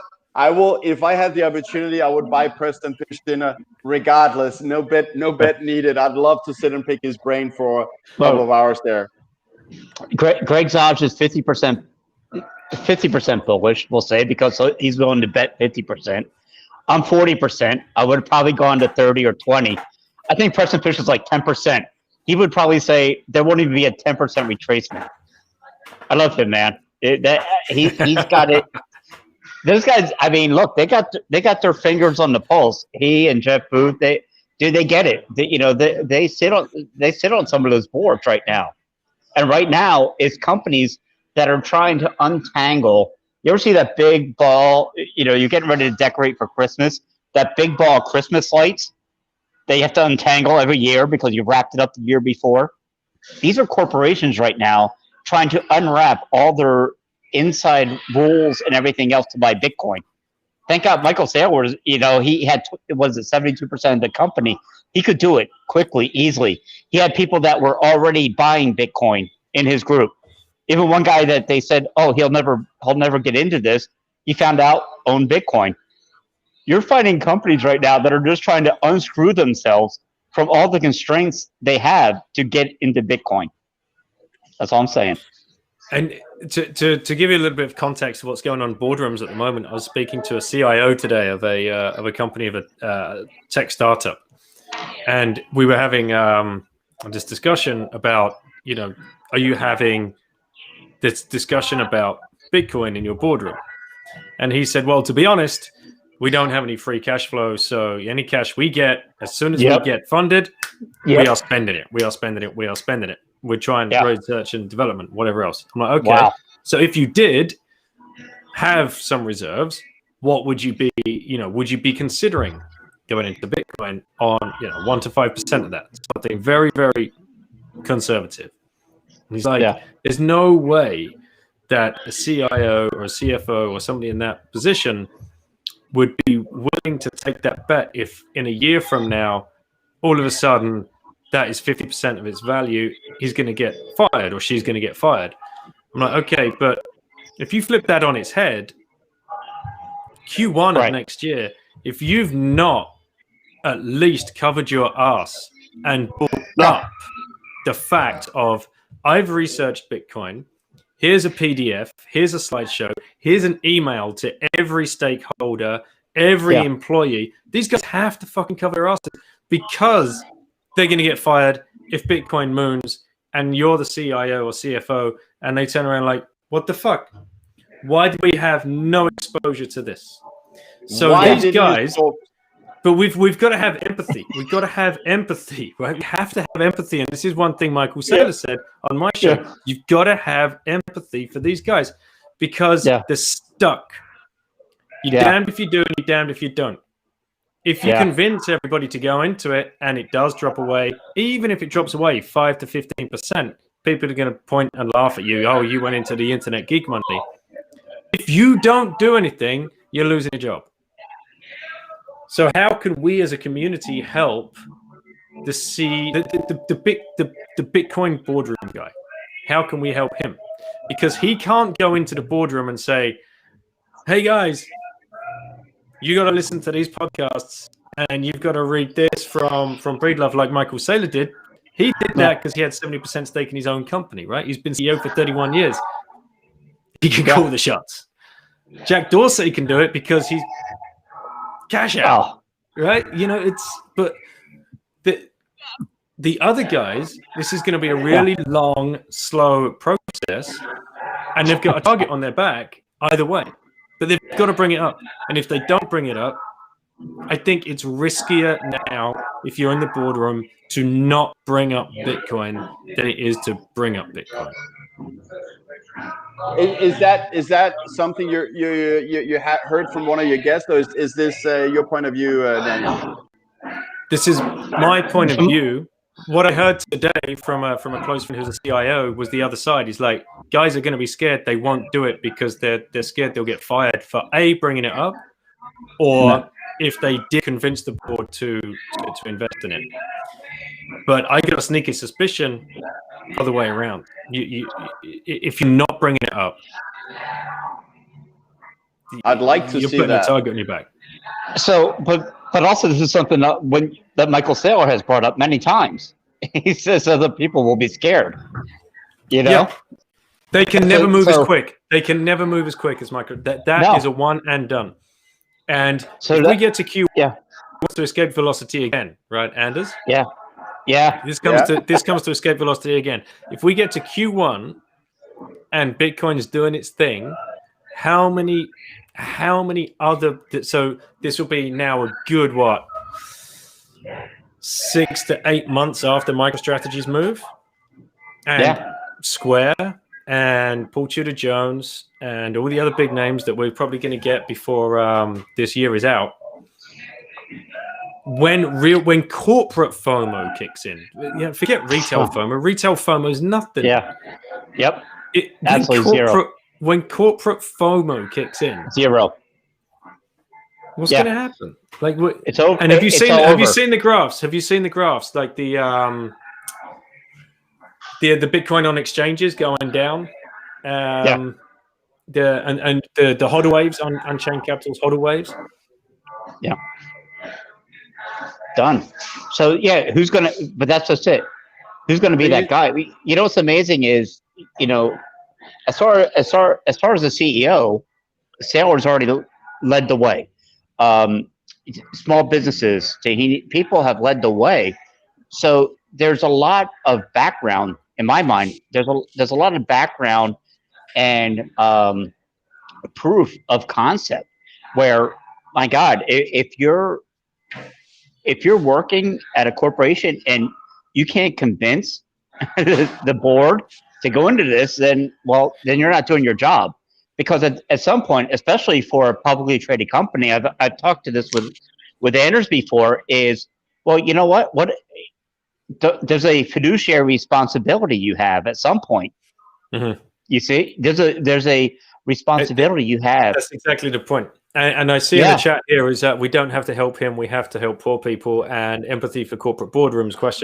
Yeah, big points. Yeah. Big points. Yeah. But at the end of the day, this comes back to crossing the chasm. And if come back to my episode with Preston Pish, where he was talking about the transfer of wealth, this is where the transfer of wealth. Yeah, his hand is in pajamas. Yeah. And It's and a he's moved. T-shirt. You are not meant to see what I'm wearing. And he's moved to Bacardi. He's moved to Bacardi and Coke as well. Well, is he not the dude that I shared earlier? The dude, From exactly. the dude. He's drinking Pepsi in a wine glass. Beautiful. You know Beautiful. what? My dishwasher has been out for a week, and the technician was here. It's like, it's he didn't see a problem because then it works for like 2 minutes or something, then it stops. So I have to now resort to what glasses I have left, because I don't want to wash in hand if I can avoid it. So this is what I have left. Anyway, back to the transfer of wealth and fiduciary duty. Yes, so I understand we want more plebs owning Bitcoin before corporates. Obviously, absolutely, 100%. But at the end of the day, this thing's been going 10 years as it is. We've been screaming as loud as we can for as long as we can. If we really want to cross this chasm and take this thing to the next level, it's going to have to be huge buys. And that will bring in retail. But as Preston was saying on our episode in the transfer of wealth, if you are now basing, and MicroStrategy is not a good example of this, because I asked Michael Saylor, will you ever pay your staff in Bitcoin? And he just smashed me down like a little bitch. Like, that is the most ridiculous thing you've ever said, Princey. But that's one example. I think other companies will be doing that. If they move to a Bitcoin standard, then all of a sudden they will start paying contractors or suppliers or employees in Bitcoin. This is the transfer of wealth. This is crossing the chasm. This is where it takes us where we need to go. I can see. Yes, I want more plebs in before the corporates. But we're here now. It's happening. And Daniel, what was the thing? What was the thing that Preston was slamming you for saying again? Michael, I asked Michael if he would ever consider paying staff in Bitcoin or contractors or suppliers in Bitcoin, and he's like, no, there's no way in the world I would ever do that. And he had a very good reason. He's like, as long as I've got the option to pay them in fiat, I'm going to pay them in fiat. If they want to go and buy Bitcoin with it, that's great. That's up to them. They can do it. It's like, and this is a guy, he's probably faced, how long have they been public? I think they've been public since 99. I don't know exactly. He probably, since he's been going public, he's probably been trying to pay as many of his employees in stock rather than fiat. So he knows how hard it is to push something on people. He's like, no, I'll just pay them a fiat. It's then down to them. And fair enough, of course. Is it true that MicroStrategy, I believe their stock price has doubled since August? Have you heard that? Let's have a look. Yeah, you can check that one out. So while Daniel finds that, can I just insert Puppy? I know you're talking, but this again, I just want to say something positive about Puppy, which, whenever you find something positive to say about Publord, you really should. You got to grab that one opportunity. It's twice a year. Twice a year. So, furthermore, who came up with the name Toxic Happy Hour? Well, no one else than the Publord, of course, could come up with a name like Toxic Happy Hour, because he knows Happy Hour on a daily basis. Also, Puppy brings guests like you, Daniel. He's really he's reaching out to a lot of good people in this space and is doing a big task of bringing in some quality content like you, Daniel. So it's interesting, and I really connected. When you hear all these guests, but especially when it came to Redneck Bubba, and I know Anders hasn't heard this much yet. But one of the things he came up with, Anders, you'll love his story. So as a guest, I mean, he did everything from, he grew up, he went tried to do the college thing, then he dropped out. He opted out as Daniel will say, he opted out of college, said, fuck it, I'm going to start a rock band. Dude had never played a guitar in his life. So he taught himself guitar. And then that got old. Then he became a hairdresser. Great stories there. Hilarity ensues. But, you know, everyone's got their own story of what brings on to Bitcoin. And that's what I love about it. I mean, he had read he had read Atlas Shrugged just hoping to get a date with a girl. And Atlas Shrugged is like a huge book in my mind when it comes to understanding monetary policy and government policy in the world. So I love it. But yeah, those are the kind of people that I like to hang around, man, and learn about. Yeah, he was a great guest, and you guys have got to get him on the toxic happy hour for sure. I have He'll bring his guitar. Guitar. He'll have more beer than me for sure. A rock star. Oh, he is, man. He is. Awesome. Oh, Anders, I can still talk. You're quiet now. Yeah. I mean, I really. Yeah. I'm very conscious. I want to give. I'm trying to give people space to talk. So especially with all the good content coming from you guys. So Daniel, question for you. Do you think we'll go straight to the moon in this halving cycle, or do you think we'll see, like, you know, a bear market kind of correction on the way? Like Anders the bear.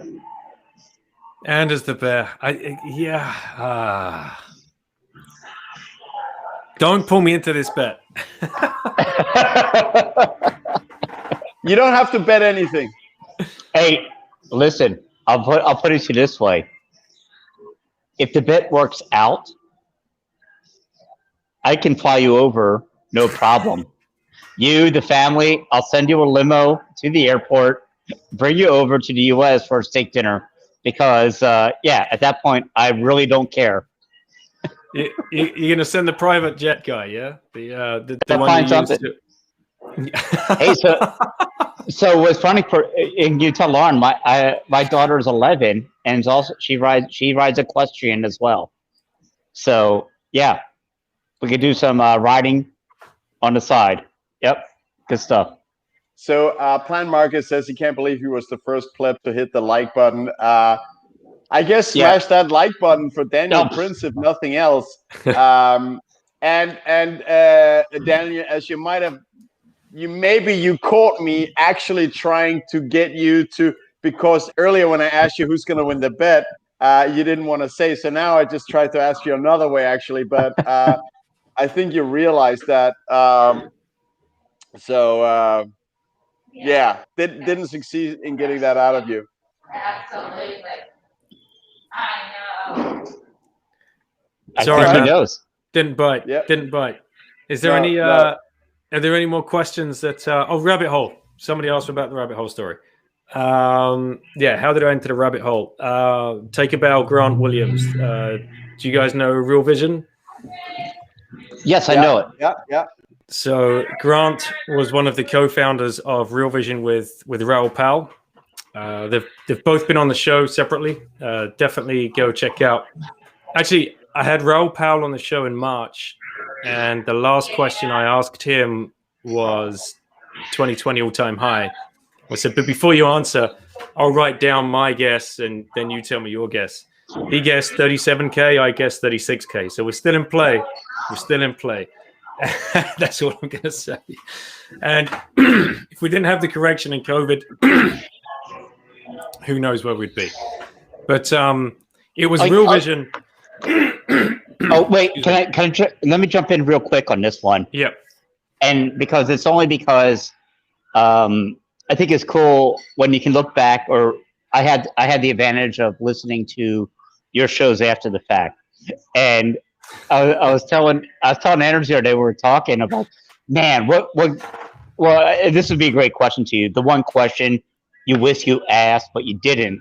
But that was one I would say for Michael Saylor is, if it wasn't for COVID, how long would it have taken for you to get Bitcoin? How long would it have taken? Did he think would it have been 2 years, 3 years, Yeah, or would the Federal Reserve have done such a good job of hiding behind the CPI bullshit? Because look, man, he's hardcore. He goes, man, you know what? It's 20%. He realizes 20% inflation. But I was just curious, if it wasn't for COVID, how long would it have taken him to buy Bitcoin? How much money did he make by jumping in at $11,111.11 as a dollar cost average in? Yeah, it's amazing, A right? lot. So It's amazing. it is. I've got a few more notes here at the back of an empty envelope. I have a lot of these empty envelopes where I write down stuff. Some of it is like staying with me for, I don't know, a year, because it's like What was in scribbling the down. what was in the envelopes? Interest, like UBI check or Oh, something? this oh, sorry, a what? UBI check? Yeah.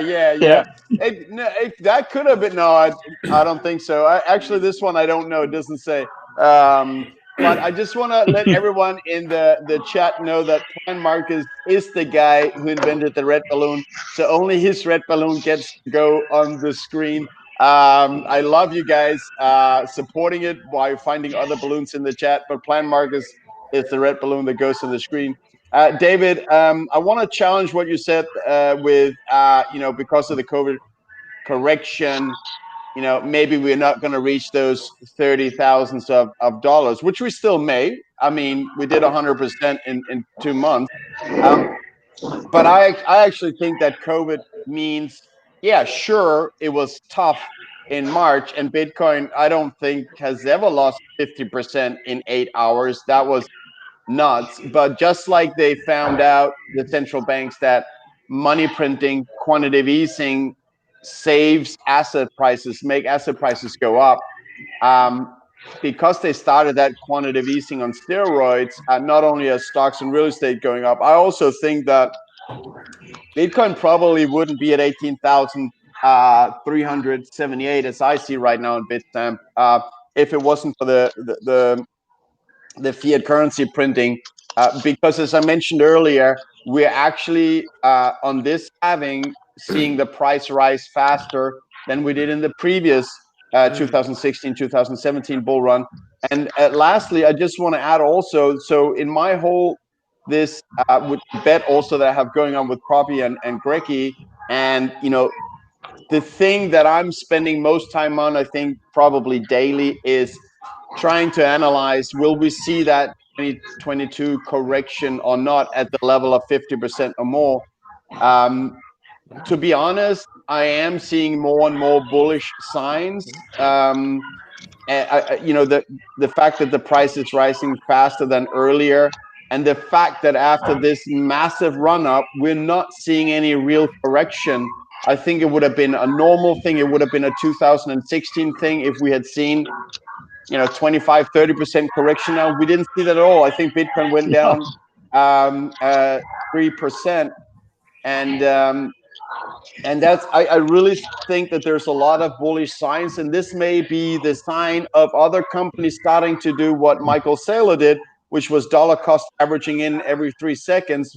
I don't know if it was buying a Bitcoin every 3 seconds or something, but he bought up Bitcoin for $425 million in the span of the first 250 was, I think, over 1.5 days or something. So it kind of, when you look at the price, what about the 125 million he did on his personal account? That he did before that. Everyone forgets he is. Oh, by the way, I've got like 17,000 Bitcoin personally. People wanted to know. I mean, he just like throws it out there. Like, what the hell? He's a Giga Chad. Boom. Jinx, buy me a Coke. Yeah. So did you hear his story about that? About buying that? I think it was on John Vallis' show. Yeah, sure. It was brilliant. It was brilliant. Unreal. Yeah, like was it point whatever 13 Bitcoin every 3 seconds continually, and he had, what I loved about it was I think he said 50 million off to the side, 50 million, that because he was afraid someone else was going to come in and buy. And he had 50 million to the side that if it dropped like 5%, he was just going to boom, 50 million to buy the drop. So when we're talking about price floors being set, right? Yes. That's the thing. That's the thing where previously the last bull run, we'd see those solid corrections. People get scared. There's some FUD, China ban. You see the price correcting 30%. Where are those corrections? You don't, because and that's someone what I put setting the floor.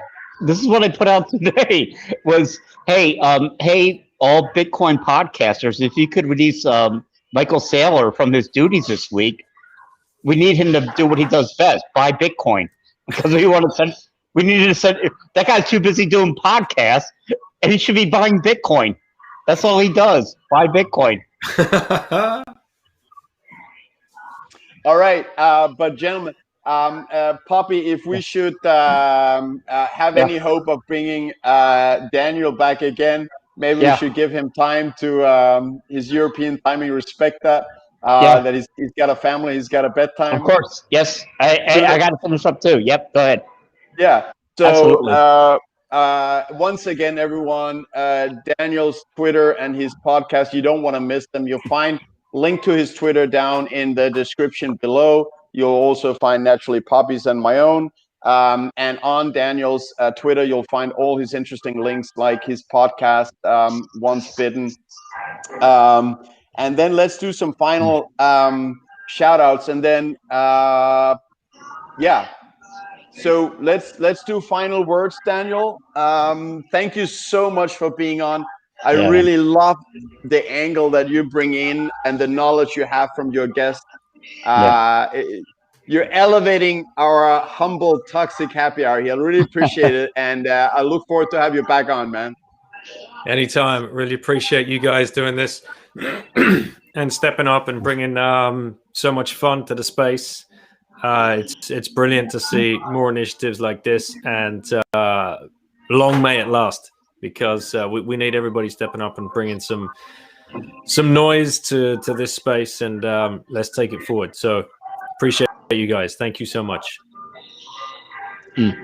Nothing you want to plug, or did I do it for you? Upcoming guests. Upcoming guests. Who do I have? Upcoming guests.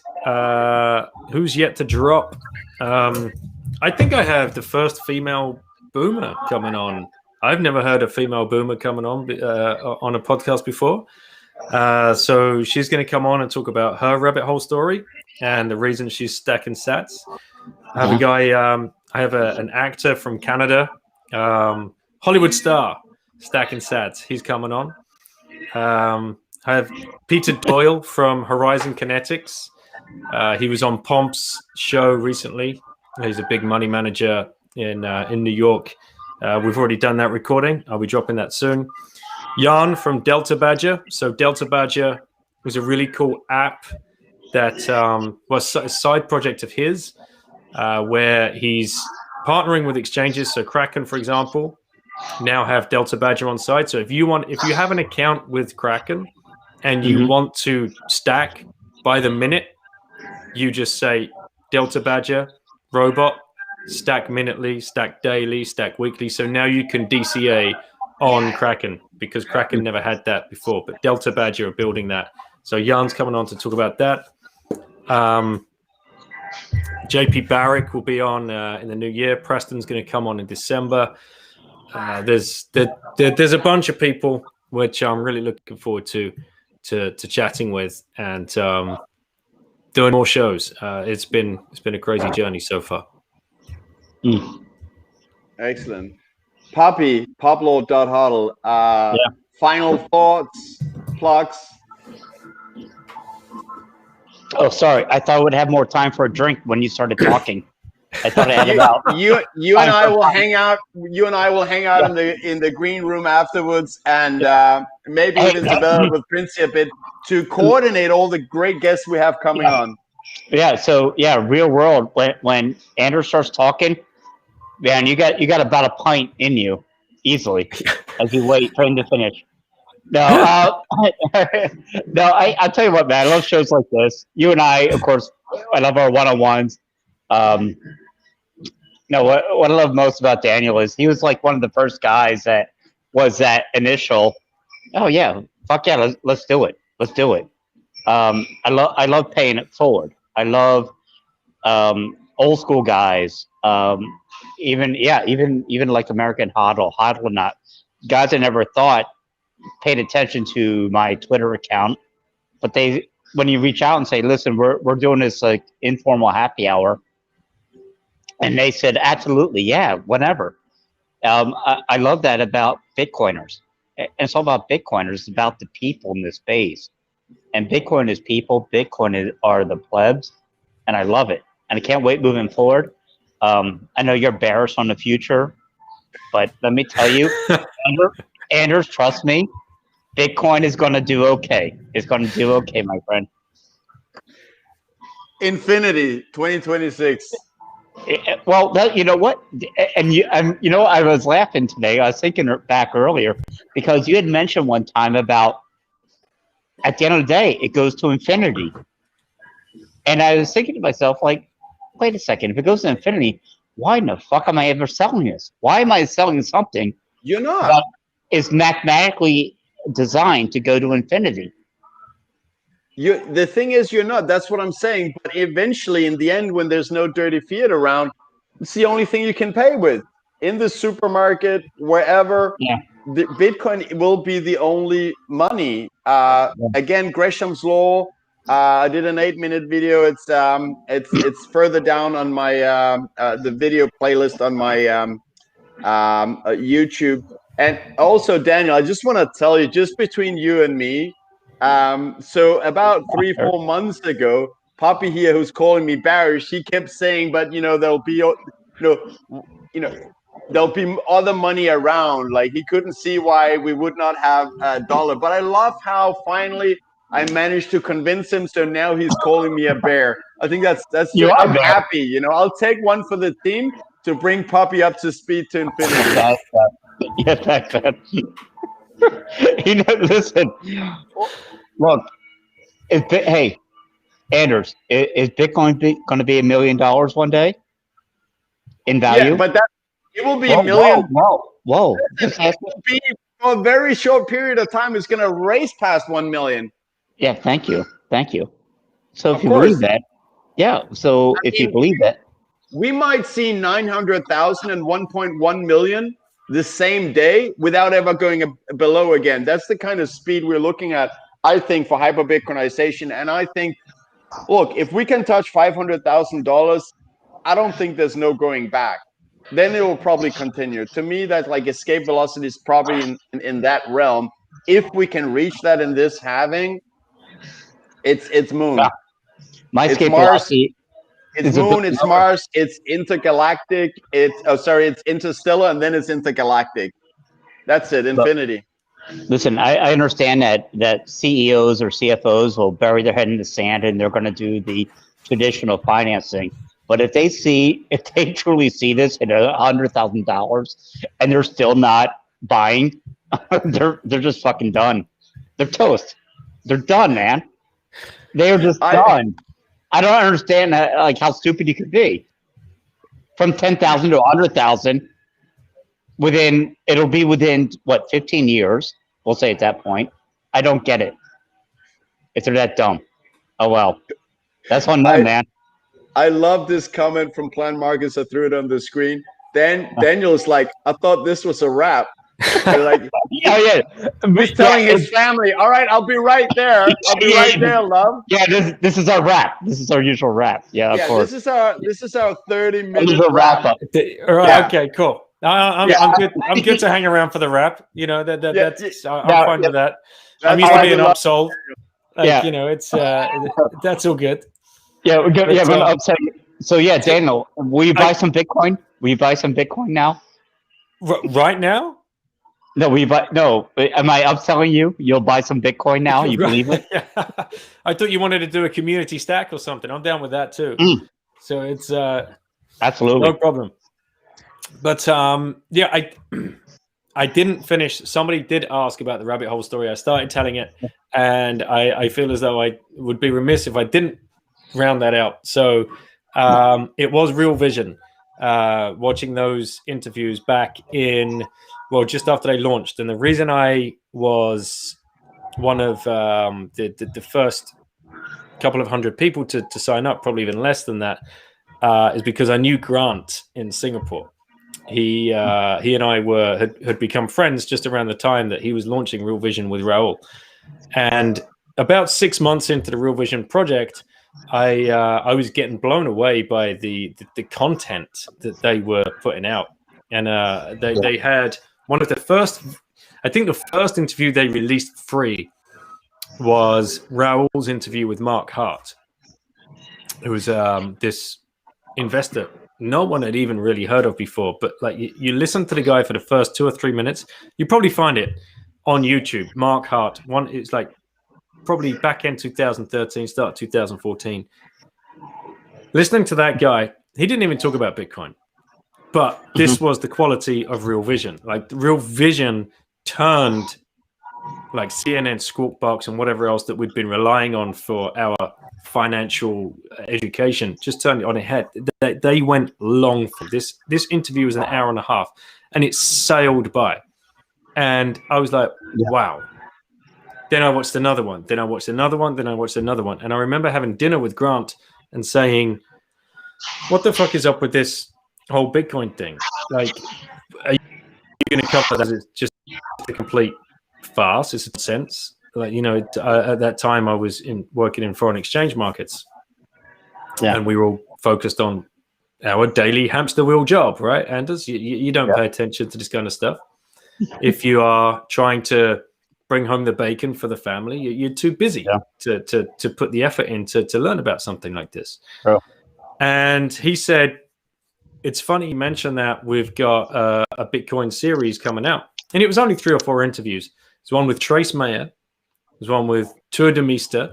There's one with Wences Cesares.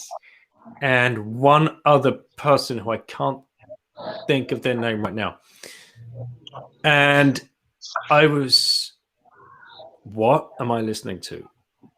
These guys, these are not charlatans. Yeah. These are serious individuals with incredible insights. And what they were saying, I think I watched each interview like 2 or 3 times. That was my first glimpse, my first real glimpse into the rabbit hole. And that's when I started, right, how else do I learn about this? And that's when I found Andreas and like many of us, you know. What year was that about? 2014. Oh, yeah, well, yeah. But I didn't buy, right? Oh, well, okay. Hey. You know? That's some quality upsec right there. Yeah. Right. Yes, thanks. No, it's like, you know, I wish I had. I wish I'd bought in 2009, 2010 when we first, like, when the headlines first started coming out. I remember sitting at my desk, at my foreign exchange broking desk, like, what are these guys thinking? Who do they think they are? Like, this is just retarded. Like, full-on retardation. They think they're going to create an own currency. Like, and now look, I couldn't be more maxi if I tried. It's just... It's a mind virus. It takes over you. It's for all the right reasons. It's unbelievable, and it's a pleasure to be here. And it's probably even more a pleasure to have you here, Daniel, in this space. To be honest, but I'm gonna push back on you couldn't be more maxi because you mentioned you still have dry powder. I won't bring it. Like I'll try and not hold it against you in the future. I'll try and not. I gotta buy a family car. I just have to buy a family car. I gotta, you know, it's that or a what I like to call the flash crash. There's that one crash, man, that happens out of nowhere. It's like, all right, thank God, save a little Tinder. In 2022, which will buy me steak from you and Greggy. That you just mentioned the flash crash. Yep. 2022. By the way, Publord, regardless, so like Burns would be a good place to have the steak, right? And Anders, do you have buy orders in for like 150K for that flash crash? Just to make sure you scoop some up for the. But yes, sir, exactly. So the whole thing I'm doing on eToro is I am banking on this having price cycle thing happening. So the way I'm looking at it currently, becoming more bullish is I won't take serious profit until 300,000. It's a moving target; things can change, but that's how I'm looking at it currently. And as soon as I do that and have some, dry powder, dirty fiat, not dirty feet, as Greggy hears it as. I thought his English was better, to be honest, or maybe it is my poor English, my immigrant English.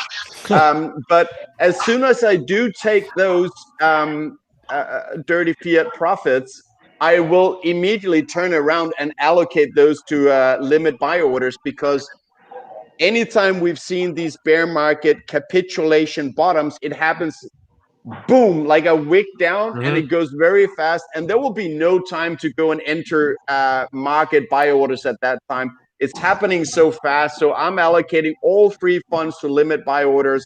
That's where you put your dry powder. You put your dry powder at 1,000 incremental lower bids. I love the power of buying. I love the power of buying when I want to. I love waking up and realizing. I love waking up and realizing that one of my low bids just got smashed overnight, and it's like perfect. Let's go.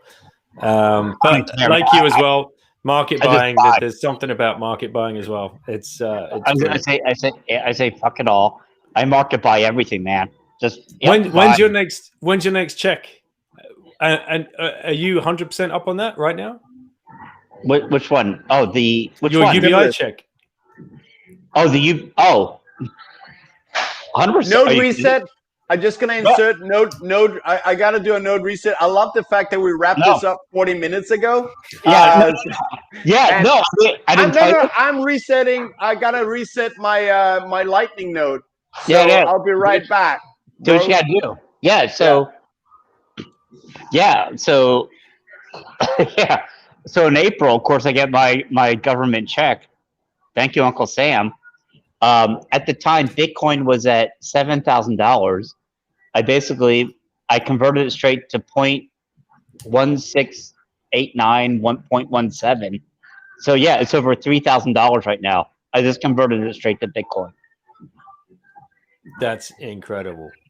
So and now imagine why in the world wouldn't the Federal Reserve do the same thing? Just print all the free money that you can and buy Bitcoin. I don't know. I don't get it. Think of that. They could have easily just printed. And they who has hold of Ross Ulbricht's Bitcoin right now? What's going to happen to that? Oh, I have no idea. I mean, that's just a tragedy in itself, man. How the fuck that guy's still in jail is ridiculous. Come on. That's the overreach of government. That's the overreach of everything that is spiteful and hateful in the world, because there's no reason he should be in jail. Absolutely zero. Who's that? Russ Ulbricht. Yeah. And now they have his Bitcoin. And what are they going to do with it? Yeah. Well, who knows? I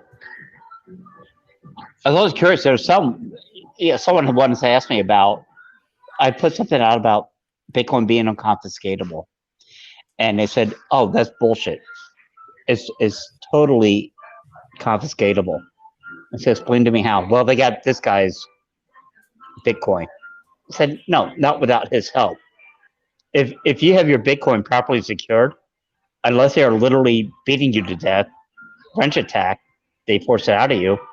That's the best part of Bitcoin to me. It's unconfiscatable. We have an asset class that cannot be controlled by the government." I got one for you. Okay. As we sign off.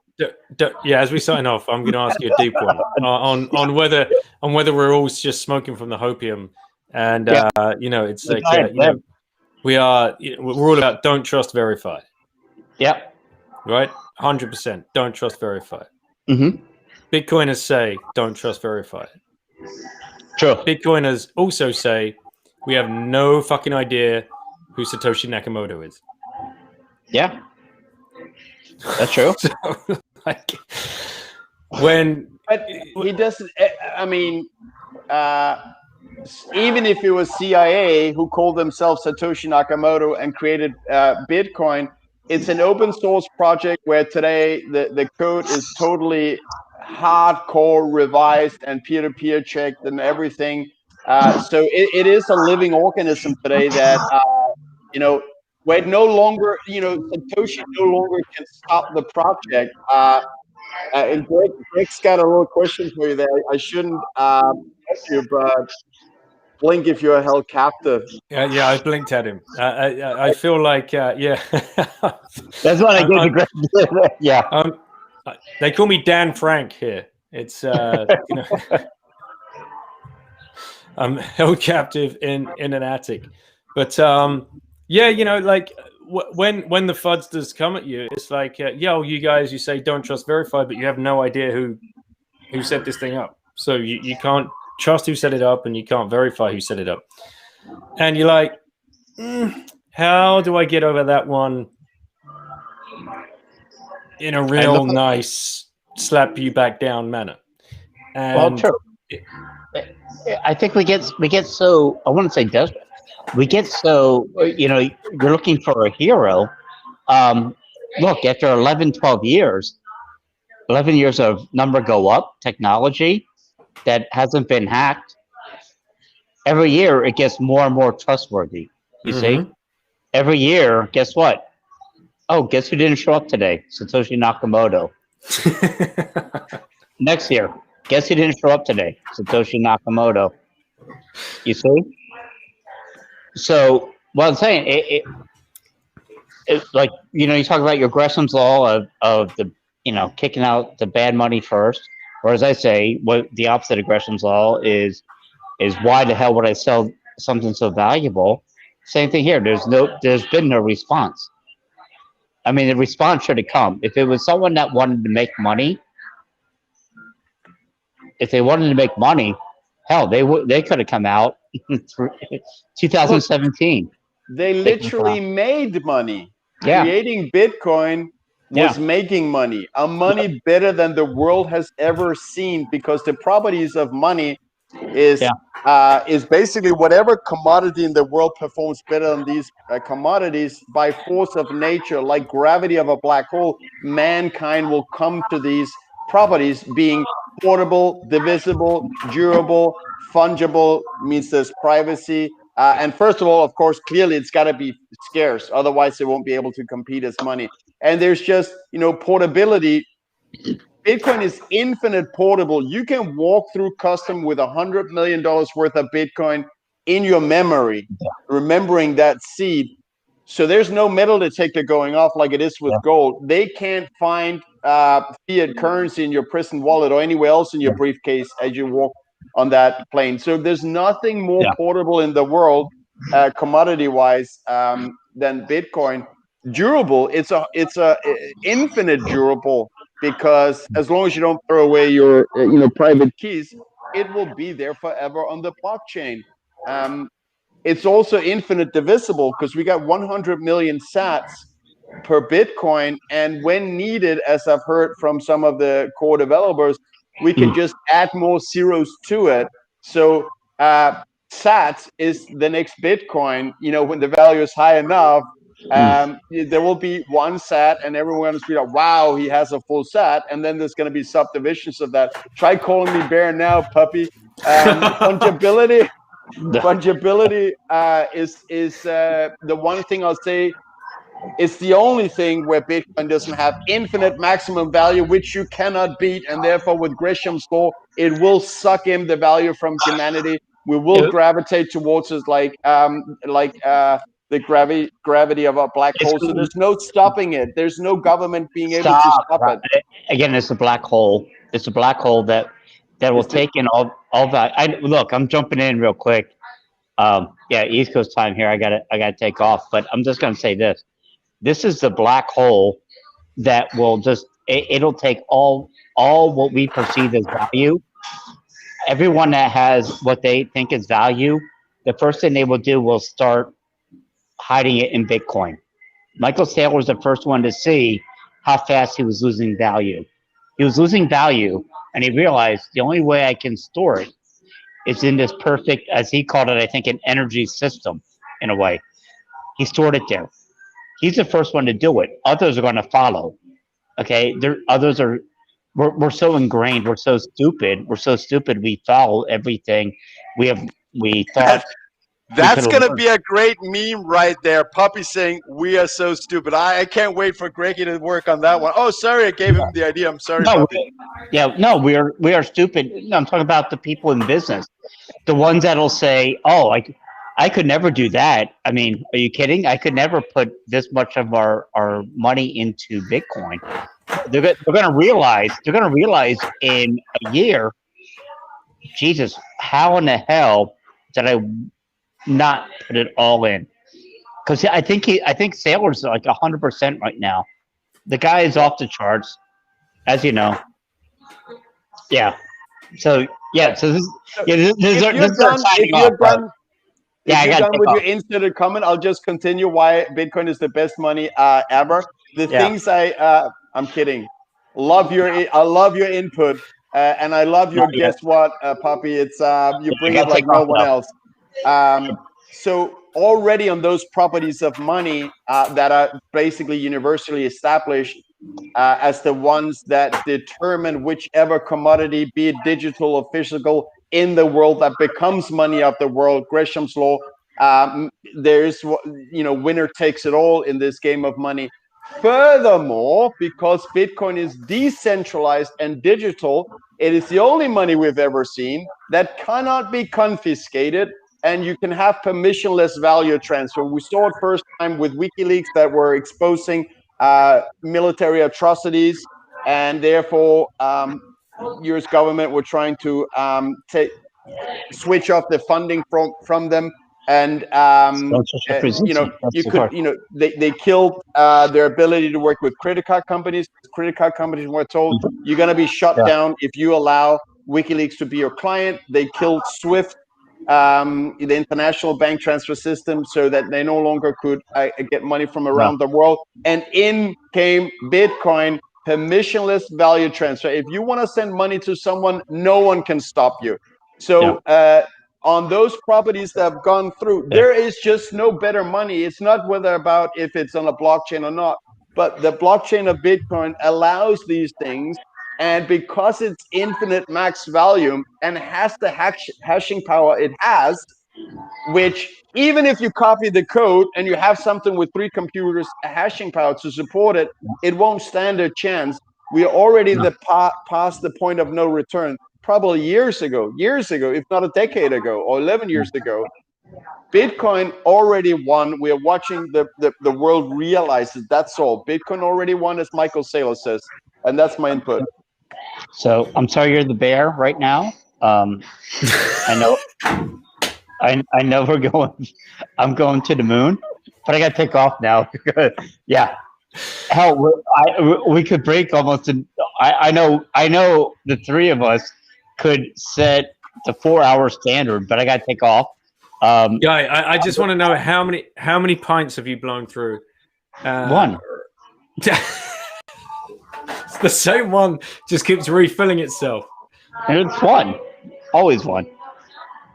Yeah, so the reason it's one, One Daniel pint and is one Q, pint. yeah, a It's pint one is pint. one pint is 1 pint. So the reason it's only 1 pint on his tap, Daniel, and few people know this. Publord owns a network of pubs in the state that he is. That's why he has the name Publord. Oh, So he only pays for one beer in his own pub there, in wow. I one like of that. his own pubs, and those I like waitresses it. just keep refilling it, and it's not one waitress because they know they gotta have two just running back and forth quickly. If Pablo runs out of beer, I mean, all hell breaks loose. Listen, everyone has a job in life, something they find they're good at. Mine is finding efficiencies. I will find the most efficient way to get a beer. So we'll leave it as it is.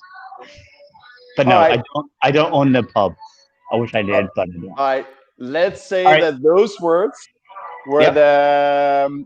the second sign off last final words block, or should we just say that we have the longest final words in this space? I think we've been doing final words for We half have. an hour.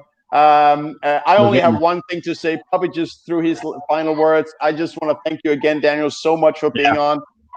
Having a such an intelligent being bringing such good stuff to Bitcoin. Yeah. And to our toxic happy hour, we're very grateful. Thank you, all of you out there, for participating in the chat. We love you guys. And Daniel, second time around, do you have any final words? And I just want to say, down in the Twitter, you'll find his handle, his Twitter account. Sorry, down in the comments. Go follow Daniel if you're not already doing so.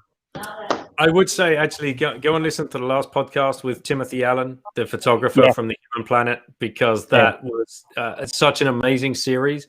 He's such a hardcore Bitcoiner, and to know that somebody working on the Human Planet and facing, Homo sapiens at their most primal, like he is such a rounded opinion on everything. This guy trekked off into the jungle at the age of 19 and found uncontacted tribes. So he's seen, primal beings of our own species, and I've never met anyone else that could ever say that. So it is kind of it's an incredible episode. I really loved it, and he deserves shilling. He even says towards the end of his show he wished he had more people following him that were into Bitcoin. So go find Timothy Allen, listen to the show, and reach out to him. So I'm in the middle of the show, actually, that you mentioned, and because Here he goes again. because he mentioned that he had friends in Mongolia that he's known for many years, right? Remember that part? Yeah, he was in Mongolia. Yeah. Unlike you, Anders, I like to do a little bit of research on my guests and the things they enjoy. I mean, it's nice for you to wake up after getting hammered and just try to throw a show together.